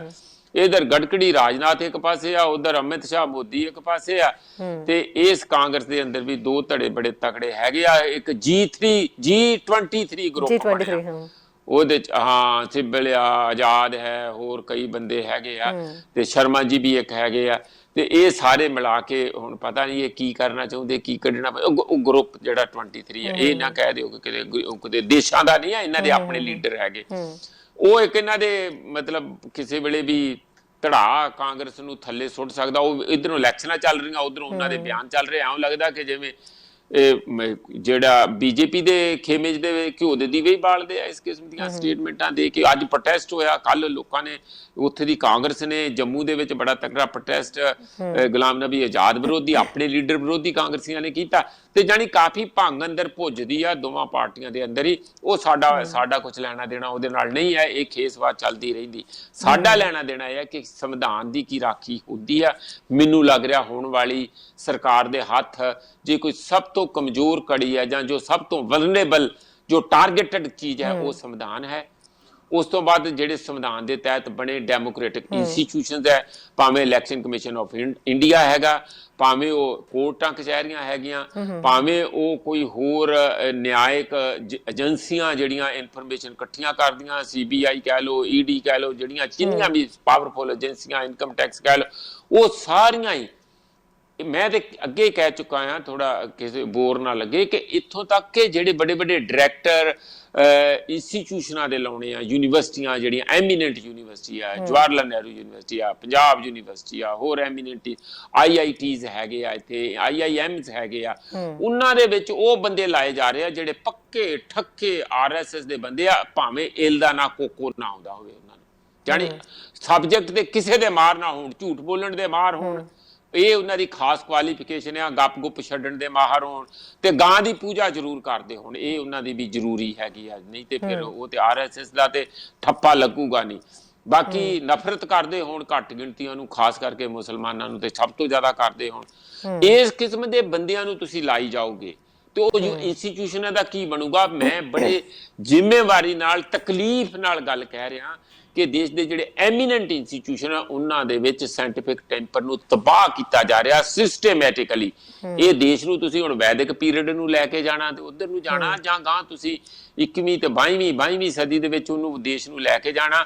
ਮੈਨੂੰ ਤੇ ਨਹੀਂ ਪਤਾ ਕਿਹੜਾ ਗੋਲਡਨ ਇਰਾ ਹੁਣ ਸ਼ੁਰੂ ਹੋਣ ਵਾਲਾ, ਇਹ ਤਾਂ ਮੋਦੀ ਜੀ ਜਾਣਨ। ਪਰ ਦੇਸ਼ ਦੇ ਅੰਦਰ ਜੋ ਹਾਲਾਤ ਅੱਜ ਹੋ ਰਹੀ ਹੈ, ਜਿਸ ਦੀ ਚਿੰਤਾ ਰਾਹੁਲ ਨੇ ਵੀ ਕੀਤੀ ਹੈ, ਸਾਨੂੰ ਵੀ ਚਿੰਤਾ ਹੈਗੀ ਹੈ ਕਿ ਇਹ ਬਿਲਕੁਲ ਠੀਕ ਨਹੀਂ ਹੈ। ਤਾਨਾਸ਼ਾਹ ਮਾਹੌਲ, ਇੱਕ ਪਾਸੜਾ ਮਾਹੌਲ ਜ਼ਿਆਦਾ ਬਣਦਾ ਜਾ ਰਿਹਾ, ਲੋਕਤੰਤਰ ਕਮਜ਼ੋਰ ਪੈ ਰਿਹਾ, ਸੰਵਿਧਾਨ ਨੂੰ ਖਤਰਾ ਹੈਗਾ। ਹਾਂਜੀ, ਪ੍ਰੋਫੈਸਰ ਕਾਲਰ ਆਪਣੇ ਨਾਲ ਜੁੜ ਰਹੇ ਨੇ ਜੀ। ਸਤਿ ਸ਼੍ਰੀ ਅਕਾਲ ਜੀ। ਸਤਿ ਸ਼੍ਰੀ ਅਕਾਲ ਜੀ। ਜੀ ਸਰ, ਕੀ ਕਹਿਣਾ ਚਾਹੋਗੇ? ਜੀ ਸਤਿ ਸ਼੍ਰੀ ਅਕਾਲ ਸਰ, ਕੀ ਕਹਿਣਾ ਚਾਹੋਗੇ ਜੀ?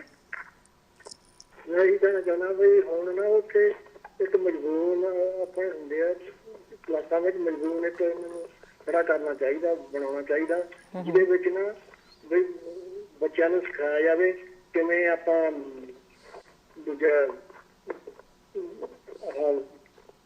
ਲੱਗੇ ਜਿਵੇਂ ਭੁੱਲ ਗਿਆ ਉਹ ਦੂਜੇ ਜੀ ਇਟਸ ਕੋਈ ਗੱਲ ਨਹੀਂ sir, it's okay sir, thank you so much sir. Professor Sahib, politics ਜਿਹੜੀ ਹੈ, ਤੁਹਾਨੂੰ ਲੱਗਦਾ ਹੈ ਵੀ ਜਿਹੜੇ ਰਾਹੁਲ ਗਾਂਧੀ ਹੈ ਉਹ ਹੁਣ ਕੁਝ ਵੱਖਰੇ ਕਿਸਮ ਦੀ ਜਿਹੜੀ ਹੈ ਉਹ ਸਿਆਸਤ ਕਰ ਰਹੇ ਨੇ?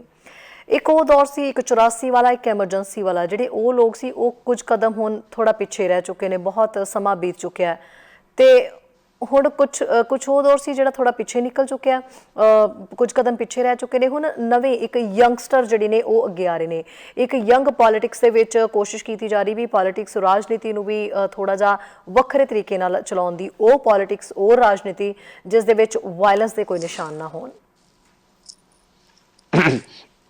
ਇਹ ਠੀਕ ਹੈ ਤੁਹਾਡੀ ਗੱਲ ਕਿ ਸ਼ਹਿਰੀ ਕੋਸ਼ਿਸ਼ ਤੇ ਇਹ ਮੁੰਡਾ ਵੀ ਕਰਦਾ ਰਿਹਾ। ਮੈਂ ਸਾਡੇ ਨਾਲ, ਅਸੀਂ ਤੇ ਮੁੰਡਾ ਹੀ ਕਵਾਂਗੇ, ਅਸੀਂ ਤੇ ਛੋਟਾ ਜਿਹਾ ਵੀ ਦੇਖਿਆ ਰਾਹੁਲ ਗਾਂਧੀ, ਹੁਣ ਵੱਡਾ ਹੋ ਗਿਆ, ਹੁਣ ਤੇ ਵਾਵਾ ਹੀ ਵੱਡਾ ਲੱਗਦਾ। ਤੇ ਕਿਉਂਕਿ ਆਪਾਂ ਡਿਸਕਸ਼ਨ ਉਹਨਾਂ ਦੀ ਉਸ ਸਟੇਟਮੈਂਟ ਤੇ ਕਰ ਰਹੇ ਹਾਂ, ਇਹਨੇ ਯੂਥ ਕਾਂਗਰਸ ਦੀਆਂ ਪਿੱਛੇ ਜੇ ਚੋਣਾਂ ਵੀ ਕਰਾਈਆਂ ਸੀ। ਦੇਸ਼ ਦੇ ਅੰਦਰ ਜੋ ਵੀ ਹੋ ਰਿਹਾ, ਜਿਹਦਾ ਜੱਫਾ ਜਿੱਥੇ ਸ਼ਕਤੀ ਨੂੰ ਪੈ ਗਿਆ, ਉਹ ਪਾਰਟੀ ਦੀ, ਆਪਣੀ ਸੰਸਥਾ ਦੀ, ਅੰਦਰੂਨੀ ਪਾਰਟੀ ਦੀ ਵੀ ਚੋਣ ਕੋਈ ਕਰਾਉਂਦਾ ਨਹੀਂ।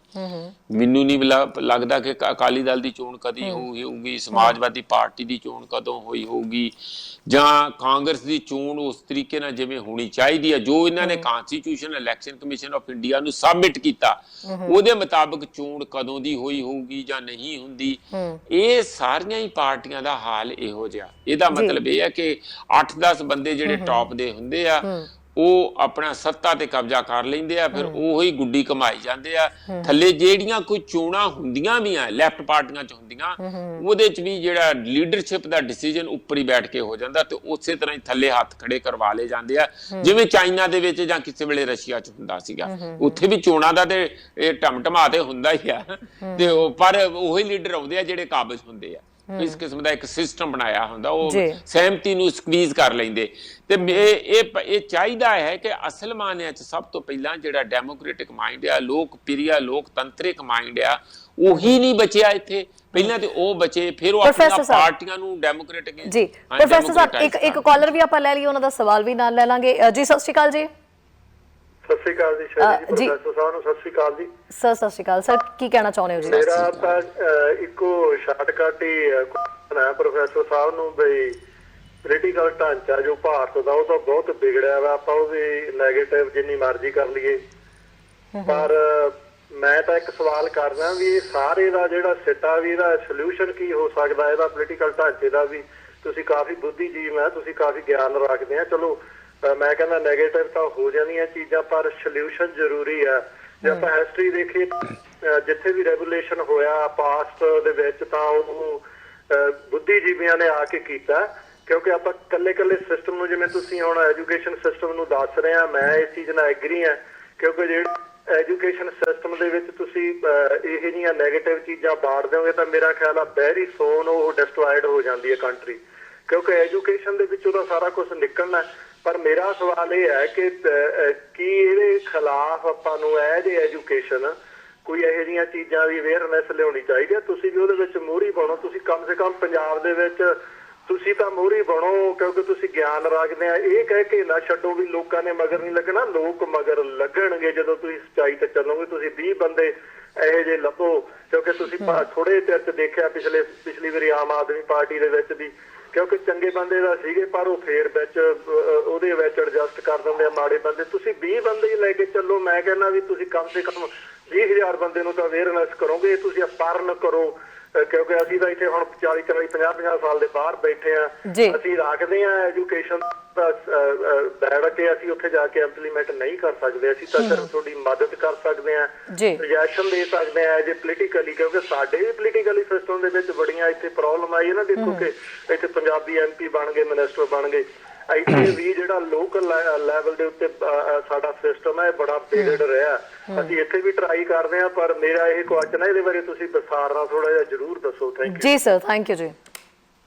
ਜੀ ਪ੍ਰੋਫੈਸਰ ਸ਼ਹਿਰੀ, ਇਹ ਜਿਹੜੇ ਸਾਡੇ ਕਾਲਰ ਆ ਬਹੁਤ ਹੀ ਸੂਝਵਾਨ, ਰਾਜਨੀਤਿਕ ਤੌਰ ਤੇ ਚੇਤਨ ਕਾਲਰ ਹੈਗੇ ਆ। ਮੈਂ ਇਹਨਾਂ ਨੂੰ ਪਹਿਲਾਂ ਵਧਾਈ ਦਿੰਦਾ, ਇਸ ਕਰਕੇ ਨਹੀਂ ਕਿ ਉਹਨਾਂ ਨੇ ਚਿੰਤਨ ਤੇ ਚਿੰਤਾ ਦਿਖਾਈ ਆ, ਨਾਲ ਸਾਨੂੰ ਕੰਮ ਹੋਮਵਰਕ ਵੀ ਦਿੱਤਾ, ਉਹ ਸਿਰ ਮੱਥੇ ਤੇ ਅਸੀਂ ਜਿੱਥੇ ਵੀ ਸਾਡਾ ਦਾ ਲੱਗਦਾ, ਮੈਂ ਤੇ ਐਕਟਿਵ ਆ ਸਾਰੀਆਂ ਮੂਵਮੈਂਟਾਂ 'ਚ, ਆਪ ਵੀ ਮੁਜ਼ਾਹਰੇ ਕਰਵਾਉਂਦਾ ਰਹਿਣਾ ਚੰਡੀਗੜ੍ਹ 'ਚ, ਹੁਣ ਵੀ 2 ਰੈਲੀਆਂ ਆ 12 ਨੂੰ 15 ਨੂੰ ਵੱਡੀਆਂ ਪੰਜਾਬ 'ਚ ਰੈਲੀਆਂ, ਸ਼ਾਇਦ ਮੈਂ ਉੱਥੇ ਬੋਲਣ ਲਈ ਵੀ ਜਾਊਂਗਾ, ਜਿੰਨਾ ਕੁ ਕੰਮ ਹੁੰਦਾ ਅਸੀਂ ਲੱਗੇ ਹੋਏ ਆ, ਲਿਖੀ ਦਾ ਵੀ ਹੈਗਾ।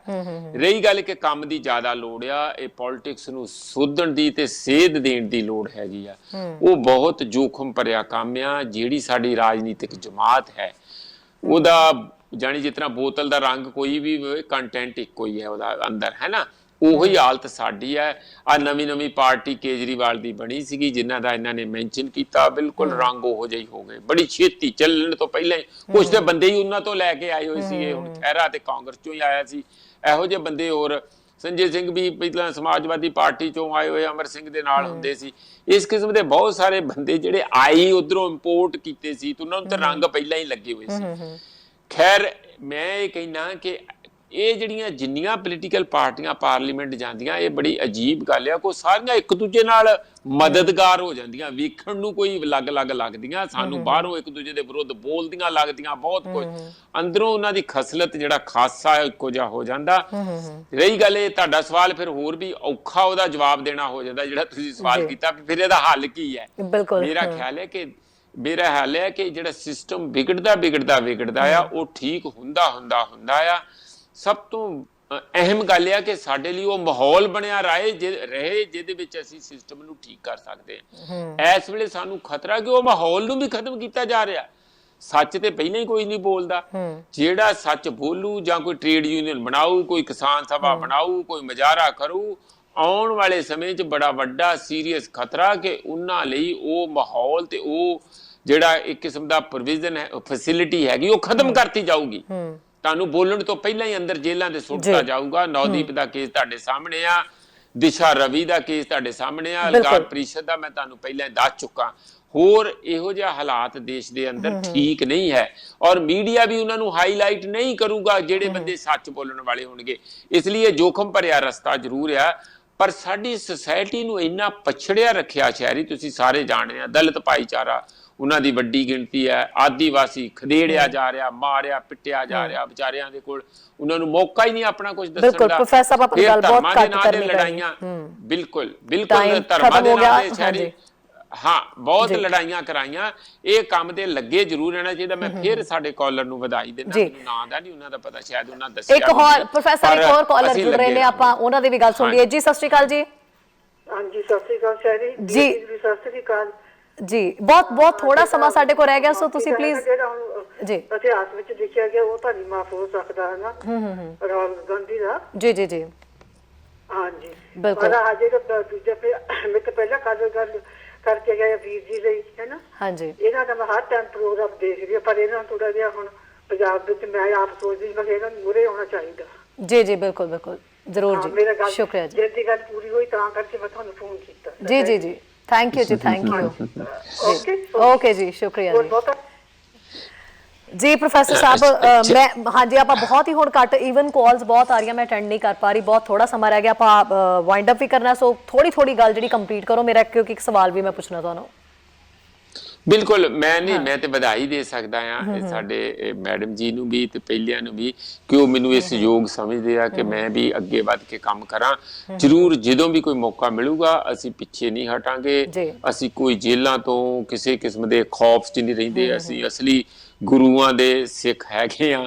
ਮੈਨੂੰ ਇਹ ਮਾਣ ਨਾਲ ਮੈਂ ਸਿਰ ਉੱਚਾ ਕਰਕੇ ਕਹਿਣਾ ਕਿ ਸਾਡੀ ਖੱਲੜੀ 'ਚ ਭੂਰਾ ਵੀ ਡਰ ਨਹੀਂ, ਸੱਚ ਜਿਵੇਂ ਹੁਣ ਬੋਲਦੇ ਆ ਇੰਜ ਬੋਲਦੇ ਰਹਾਂਗੇ। ਬਿਲਕੁਲ। ਪ੍ਰੋਫੈਸਰ ਇੱਕ ਹੋਰ ਕਾਲਰ ਜੁੜ ਰਹੇ ਨੇ। ਜੀ ਸਤਿ ਸ਼੍ਰੀ ਅਕਾਲ ਜੀ। ਹਾਂਜੀ ਸ਼ੈਰੀ ਜੀ। ਜੀ ਸਤਿ ਸ਼੍ਰੀ ਅਕਾਲ ਜੀ। ਸਮਾਂ ਬਹੁਤ ਥੋੜਾ ਜੀ, ਜਲਦੀ ਆਪਣੀ ਗੱਲ ਕਹਿ ਦਿਓ ਜੀ, ਕੀ ਕਹਿਣਾ ਚਾਹੁੰਦੇ ਹੋ? ਹਾਂਜੀ ਬਸ ਜੀ ਮੈਂ ਤਾਂ ਇਹੋ ਗੱਲ ਕਰਨੀ ਹੈ ਵੀ ਇਹ ਤਾਂ ਸਾਰੇ ਇੱਕੋ ਵੱਧ ਦੀਆਂ ਬੱਚੀਆਂ ਨੇ, ਇਹਨਾਂ ਨੇ ਕਿਸੇ ਨੇ ਕੁਛ ਕਰਨੇ, ਜਿਹੜਾ ਕੋਈ ਚੰਗਾ ਬੰਦਾ ਵਿੱਚ ਹੁੰਦਾ ਉਹ ਦੂਜੇ ਨੂੰ ਕਰਨੀ ਨਹੀਂ। ਤਾਂ ਹੁਣ ਨਵਜੋਤ ਸਿੱਧੂ ਜਿਹੜੇ ਕੰਮ ਕਰਦਾ ਸੀਗਾ ਤੇ ਕਿਸੇ ਨੇ ਪੁੱਛਿਆ, ਅੰਦਰ ਬੈਠੇ ਨੂੰ ਆਪਣੇ ਇੰਨਾ ਚਿਰ ਹੋ ਗਿਆ, ਕਿਸੇ ਨੇ ਉਹਦੀ ਬਾਤ ਨਹੀਂ ਪੁੱਛੀ। ਜੀ ਬਿਲਕੁਲ ਜੀ। ਬਾਕੀ ਦੇਖੋ ਬਈ ਆਪਣੇ ਆਮ ਪਾਰਟੀ ਨੂੰ ਇੰਨਾ ਮਤਲਬ ਦਿੱਤਾ, ਆਪਣੇ ਸਾਰੇ ਦੇਖੋ ਵੀ ਕਿੰਨੇ ਇੱਥੇ ਆਪਣੇ ਕਿੰਨੇ ਬੰਦੇ ਆਪਣੇ ਮੂਹਰੇ ਆਏ, ਇਹਨਾਂ ਦੀ ਹੁੰਜਾ ਫੇਰ ਜਿੱਤ ਹੋਈ ਪੰਜਾਬ ਦੇ ਵਿੱਚ। ਤੇ ਹੁਣ ਇਹ ਦੇਖੋ ਬਈ ਇਹਨਾਂ ਨੇ ਜਿਹੜੇ ਚੰਗੇ ਬੰਦੇ ਸੀਗੇ, ਧਰਮਵੀਰ ਗਾਂਧੀ ਵਰਗੇ, ਆਪਣੇ ਸੁੱਚਾ ਸਿੰਘ, ਆਪਣੇ ਉਹਨਾਂ ਵਰਗੇ ਸਾਰੇ ਬੰਦੇ ਕੱਢ ਕੇ ਇਹਨਾਂ ਨੇ ਸਾਹ ਲਿਆ ਤੇ ਹੁਣ ਸਾਈਕਲ ਕਿਹੜੀ ਸੀ ਕਰਦੇ ਆ ਹੁਣ ਜੀ। ਕਿਹੜੀ ਤੇ ਤੁਹਾਡਾ ਕੀ ਬਣ ਜੋ ਸਾਈਕਲ ਬਿਲਕੁਲ ਜੀ, ਬਿਲਕੁਲ ਤੁਹਾਡਾ ਟੌਪਿਕ ਬਿਲਕੁਲ ਜੀ, ਤੁਹਾਡੀ ਗੱਲ ਸਾਡੇ ਤੱਕ ਪਹੁੰਚ ਗਈ ਹੈ। ਮੈਂ ਜ਼ਿਆਦਾ ਗੱਲ ਸੁਣ ਨਹੀਂ ਪਾਵਾਂਗੀ ਕਿਉਂਕਿ ਹੋਰ ਵੀ ਬਹੁਤ ਸਾਰੀਆਂ ਕਾਲਸ ਆ ਰਹੀਆਂ। ਬਹੁਤ ਬਹੁਤ ਸ਼ੁਕਰੀਆ ਜੀ। ਜੀ ਪ੍ਰੋਫੈਸਰ ਸਾਹਿਬ, ਇਹ ਸਾਰੇ ਕੈਨੇਡਾ ਦੇ ਵਿੱਚ ਬੈਠੇ ਉਹ ਲੋਕ ਨੇ ਜਿਹੜੇ ਕਿ ਵੇਟ ਕਰਦੇ ਹੁੰਦੇ ਇਹਨਾਂ ਨੇ, ਕਿਉਂਕਿ ਤੁਹਾਡੇ ਨਾਲ ਬਹੁਤ ਸਾਰੀਆਂ ਗੱਲਾਂ ਕਰਨੀਆਂ ਹੁੰਦੀਆਂ, ਬਹੁਤ ਸਾਰੇ ਸਵਾਲ ਲੈਣੇ ਹੁੰਦੇ। ਹੋਰ ਕਾਲਰ ਬਹੁਤ ਦੇਰ ਤੋਂ ਕਾਲ ਕਰ ਰਹੇ ਨੇ। ਜੀ ਸਤਿ ਸ਼੍ਰੀ ਅਕਾਲ ਜੀ। ਹੈਲੋ ਜੀ, ਸਤਿ ਸ਼੍ਰੀ ਅਕਾਲ ਜੀ। ਸਤਿ ਸ਼੍ਰੀ ਅਕਾਲ ਜੀ। ਹਾਂਜੀ ਸਰ, ਕੀ ਜੀ ਸਰ ਬੇਨਤੀ ਹੈ ਜੀ, ਆਪਣੇ ਵਿਦਿਆਰਥੀਆਂ ਦੇ ਇੱਕ ਕਾਨੂੰਨ ਮਜ਼ਬੂਤ ਲਾਉਣਾ ਚਾਹੀਦਾ ਜੀ। ਜਿਵੇਂ ਮੁਜ਼ਾਹਰੇ ਕਰਨੇ ਆ, ਕਿਵੇਂ ਹੜਤਾਲਾਂ ਕਰਨੀਆਂ ਵਾ, ਕਿਵੇਂ ਹੜਤਾਲਾਂ ਕਰਕੇ ਜੁੱਤੀਆਂ ਪੁਲਿਸ ਤੋਂ ਜੁੱਤੀਆਂ ਖਾਣੀਆਂ ਚਾਹੀਦੀਆਂ। ਇਹ ਇੱਕ ਮਜ਼ਬੂਤ ਲਾਏਗੇ ਨਾ, ਇਹ ਆਪਾਂ ਕਾਮਯਾਬ ਨਾਲੇ ਇਹ ਪੈਸੇ ਆਪਣੇ ਨੌਕਰੀ ਨਾਲ ਮੰਗਣਗੇ, ਗਵਰਨਮੈਂਟ ਤੋਂ ਜੁੱਤੀਆਂ ਖਾਣਗੇ। ਇਹ ਮੇਰੇ ਖਿਆਲ ਚ ਪਹਿਲਾਂ ਪ੍ਰੇਮ ਤੋਂ ਬਾਅਦ ਹੀ ਇਹਨਾਂ ਨੂੰ ਇਹ ਲੱਗ ਜੇ ਨਾ, ਮੈਂ ਕਹਿੰਦਾ ਕਾਮਯਾਬ ਹੋਊ ਜਿਹੜੀ ਪਾਰਟੀ। ਅਸੀਂ ਤਾਂ ਹੁਣ ਪੈਸੇ ਦੇ ਕੇ ਥੱਕ ਗਏ ਨਾ ਜੀ ਸਰ।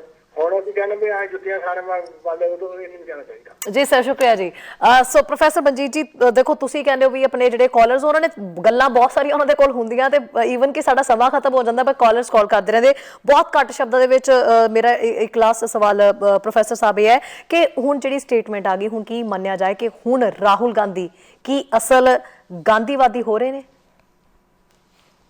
ਨਹੀਂ, ਇਹ ਬੜੀ ਵੱਡੀ ਗੱਲ ਹੈ ਇੰਜ ਕਹਿਣਾ। ਦੇਖੋ ਕੱਲਾ ਬੰਦਾ ਕੁਝ ਨਹੀਂ ਕਰ ਸਕਦਾ ਹੁੰਦਾ, ਉਹਨਾਂ ਦੇ ਪਾਰਟੀ ਅੰਦਰ ਬਹੁਤ ਸਾਰੇ ਐਲੀਮੈਂਟਸ ਇਹੋ ਜਿਹੇ ਵੀ ਹੈਗੇ ਆ ਕਿ ਜਿਹੜੇ ਉਹਨਾਂ ਦੀ ਗੱਲ ਨਹੀਂ ਸੁਣਦੇ। ਉਹਨਾਂ ਨੇ ਪਿੱਛੇ ਪ੍ਰਧਾਨ ਤੋਂ ਹੋਣ ਤੋਂ ਬਾਅਦ ਰਿਜ਼ਾਈਨ ਕਿਉਂ ਕੀਤਾ, ਰੁੱਸ ਕੇ ਕਿਉਂ ਮੀਟਿੰਗ ਚੋਂ ਬਾਹਰ ਚਲੇ ਗਏ? ਤੇ ਉਹਨਾਂ ਦੀ ਕਾਰਿਆਕਾਰੀ ਜਿਹੜੀ ਪ੍ਰਧਾਨ ਆ ਹੁਣ ਉਹਨਾਂ ਦੀ ਮਦਰ ਹੈਗੇ ਆ, ਸੋਨੀਆ ਗਾਂਧੀ ਹੈਗੀ। ਉਹਦਾ ਇਸੇ ਕਰਕੇ ਸੀਗਾ ਕਿਉਂਕਿ ਬਹੁਤ ਸਾਰੇ ਬੰਦੇ ਅੰਦਰ ਉਹਨਾਂ ਦੀ ਲੀਡਰਸ਼ਿਪ ਨੂੰ ਵੀ ਚੁਣੌਤੀਆਂ ਹੈਗੀਆਂ।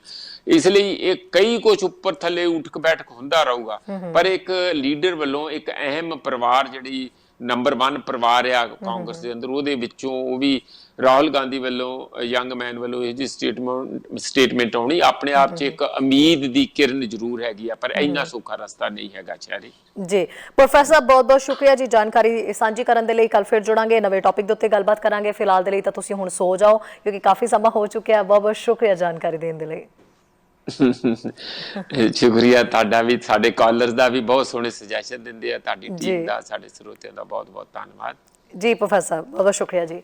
ਸੋ ਪ੍ਰੋਫੈਸਰ ਮਨਜੀਤ ਜੀ ਸਾਡੇ ਨਾਲ ਜੁੜੇ ਹੋਏ ਸੀਗੇ ਔਰ ਬਹੁਤ ਸਾਰੀਆਂ ਅਸੀਂ ਗੱਲਾਂ ਹਰ ਦਿਨ ਤਾਂ ਕਰਦੇ ਹਾਂ। ਮੇਰੀ ਪਲੀਜ਼ ਸਪੈਸ਼ਲੀ ਇੱਕ ਮੈਂ ਰਿਕੁਐਸਟ ਕਰਨਾ ਚਾਹਾਂਗੀ, ਸਾਡੇ ਸਪੈਸ਼ਲੀ ਦਰਸ਼ਕ ਜਿਹੜੇ ਦੇਖ ਰਹੇ ਹੁੰਦੇ ਨੇ ਜਾਂ ਸਾਡੇ ਨਾਲ ਜਿਹੜੇ ਕਾਲਰਸ ਜੁੜਦੇ ਨੇ, ਤੁਸੀਂ ਬਹੁਤ ਹੀ ਸੂਝਵਾਨ ਹੋ। ਜਦੋਂ ਤੁਸੀਂ ਕਾਲਸ ਕਰਦੇ ਹੋ ਬਹੁਤ ਵਧੀਆ ਲੱਗਦਾ ਹੈ ਕਿ ਮੁੱਦਿਆਂ ਦੇ ਉੱਤੇ ਜੋ ਤੁਸੀਂ ਗੱਲ ਕਰਦੇ ਹੋ, ਤੁਸੀਂ ਬੈਠੇ ਕੈਨੇਡਾ ਦੇ ਵਿੱਚੋਂ, ਮੈਨੂੰ ਪਤਾ ਕਿ ਇੱਥੇ ਸਮਾਂ ਬਹੁਤ ਮੁਸ਼ਕਿਲ ਦੇ ਨਾਲ ਮਿਲਦਾ ਔਰ ਤੁਹਾਡੇ ਉੱਤੇ ਬਹੁਤ ਸਾਰੀਆਂ ਰਿਸਪੌਂਸਿਬਿਲਿਟੀਜ਼ ਨੇ, ਬੇਸ਼ੱਕ ਤੁਸੀਂ ਕੈਨੇਡਾ ਦੇ ਵਿੱਚ ਆ ਗਏ ਹੋ ਤਾਂ, ਪਰ ਉਸ ਦੇ ਬਾਵਜੂਦ ਵੀ ਜਦੋਂ ਤੁਸੀਂ ਭਾਰਤ ਦੇ ਮੁੱਦਿਆਂ ਦੇ ਉੱਤੇ ਗੱਲ ਕਰਦੇ ਹੋ ਜਾਂ ਦੁਨੀਆ ਦੇ ਕਿਸੇ ਵੀ ਮੁੱਦੇ ਦੇ ਉੱਤੇ ਗੱਲ ਕਰਦੇ ਹੋ ਤਾਂ ਯਕੀਨਨ ਤੁਹਾਨੂੰ ਉਸ ਚੀਜ਼ ਦੀ ਨੌਲੇਜ ਹੋਏਗੀ, ਤੁਸੀਂ ਫੇਰ ਹੀ ਗੱਲ ਕਰਦੇ ਹੋ।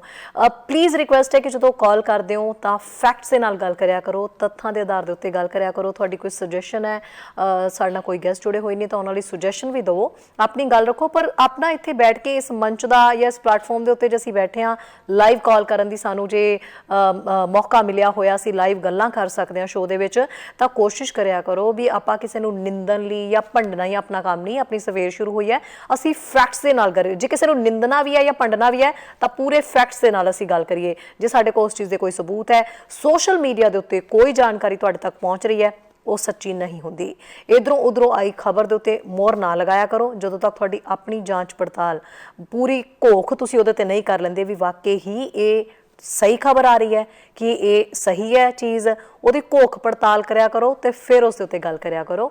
ਤੇ ਕੋਸ਼ਿਸ਼ ਕਰਿਆ ਕਰੋ ਵੀ ਇਧਰੋਂ ਸੁਣੀ ਸੁਣਾਈ ਗੱਲ ਜਾਂ ਫਿਰ ਸੋਸ਼ਲ ਮੀਡੀਆ ਜ਼ਰੀਏ ਤੁਹਾਡੇ ਕੋਲ ਕੋਈ ਵੀ ਚੀਜ਼ ਕਿਸੇ ਵੀ ਅਦਾਰੇ ਸੰਬੰਧੀ ਪਹੁੰਚ ਗਈ ਆ ਤਾਂ ਆਪਣਾ ਫਰਜ਼ ਇਹ ਨਹੀਂ ਵੀ ਆਪਾਂ ਉਹਦੇ ਤੇ ਠੱਪਾ ਲਾ ਲਈਏ ਵੀ ਅਦਾਰਾ ਚੰਗਾ ਜਾਂ ਮਾੜਾ ਹੈ। ਘੋਖ ਕਰਿਆ ਕਰੋ, ਫਿਰ ਗੱਲ ਕਰਿਆ ਕਰੋ। ਸੋ ਕੱਲ ਫਿਰ ਤੋਂ ਮੈਂ ਸਾਰੇ ਕਾਲਰਸ ਨੂੰ ਕਹਾਂਗੀ ਜੀ ਕਾਲ ਕਰਿਓ, ਆਪਾਂ ਮੁੱਦੇ ਤੇ ਜੁੜਾਂਗੇ ਔਰ ਉਮੀਦ ਕਰਦੇ ਹਾਂ ਕਿ ਮੁੱਦਿਆਂ ਦੇ ਉੱਤੇ ਹੀ ਆਪਾਂ ਜਿਹੜੀ ਹੈ ਗੱਲ ਕਰਾਂਗੇ। ਫਿਲਹਾਲ ਦੇ ਲਈ ਜੀ ਇਜਾਜ਼ਤ ਦਿਓ, ਸਤਿ ਸ਼੍ਰੀ ਅਕਾਲ। ਸਾਡਾ ਹਰ ਇੱਕ ਪ੍ਰੋਗਰਾਮ ਦੇਖਣ ਤੇ ਸਾਡੇ ਨਾਲ ਜੁੜਨ ਲਈ ਸਬਸਕ੍ਰਾਈਬ ਕਰੋ ਚੈਨਲ ਪੰਜਾਬੀ ਤੇ ਨੋਟੀਫਿਕੇਸ਼ਨ ਲਈ ਬੈਲ ਆਈਕਨ ਵਾਲੇ ਬਟਨ ਤੇ ਕਲਿੱਕ ਕਰੋ।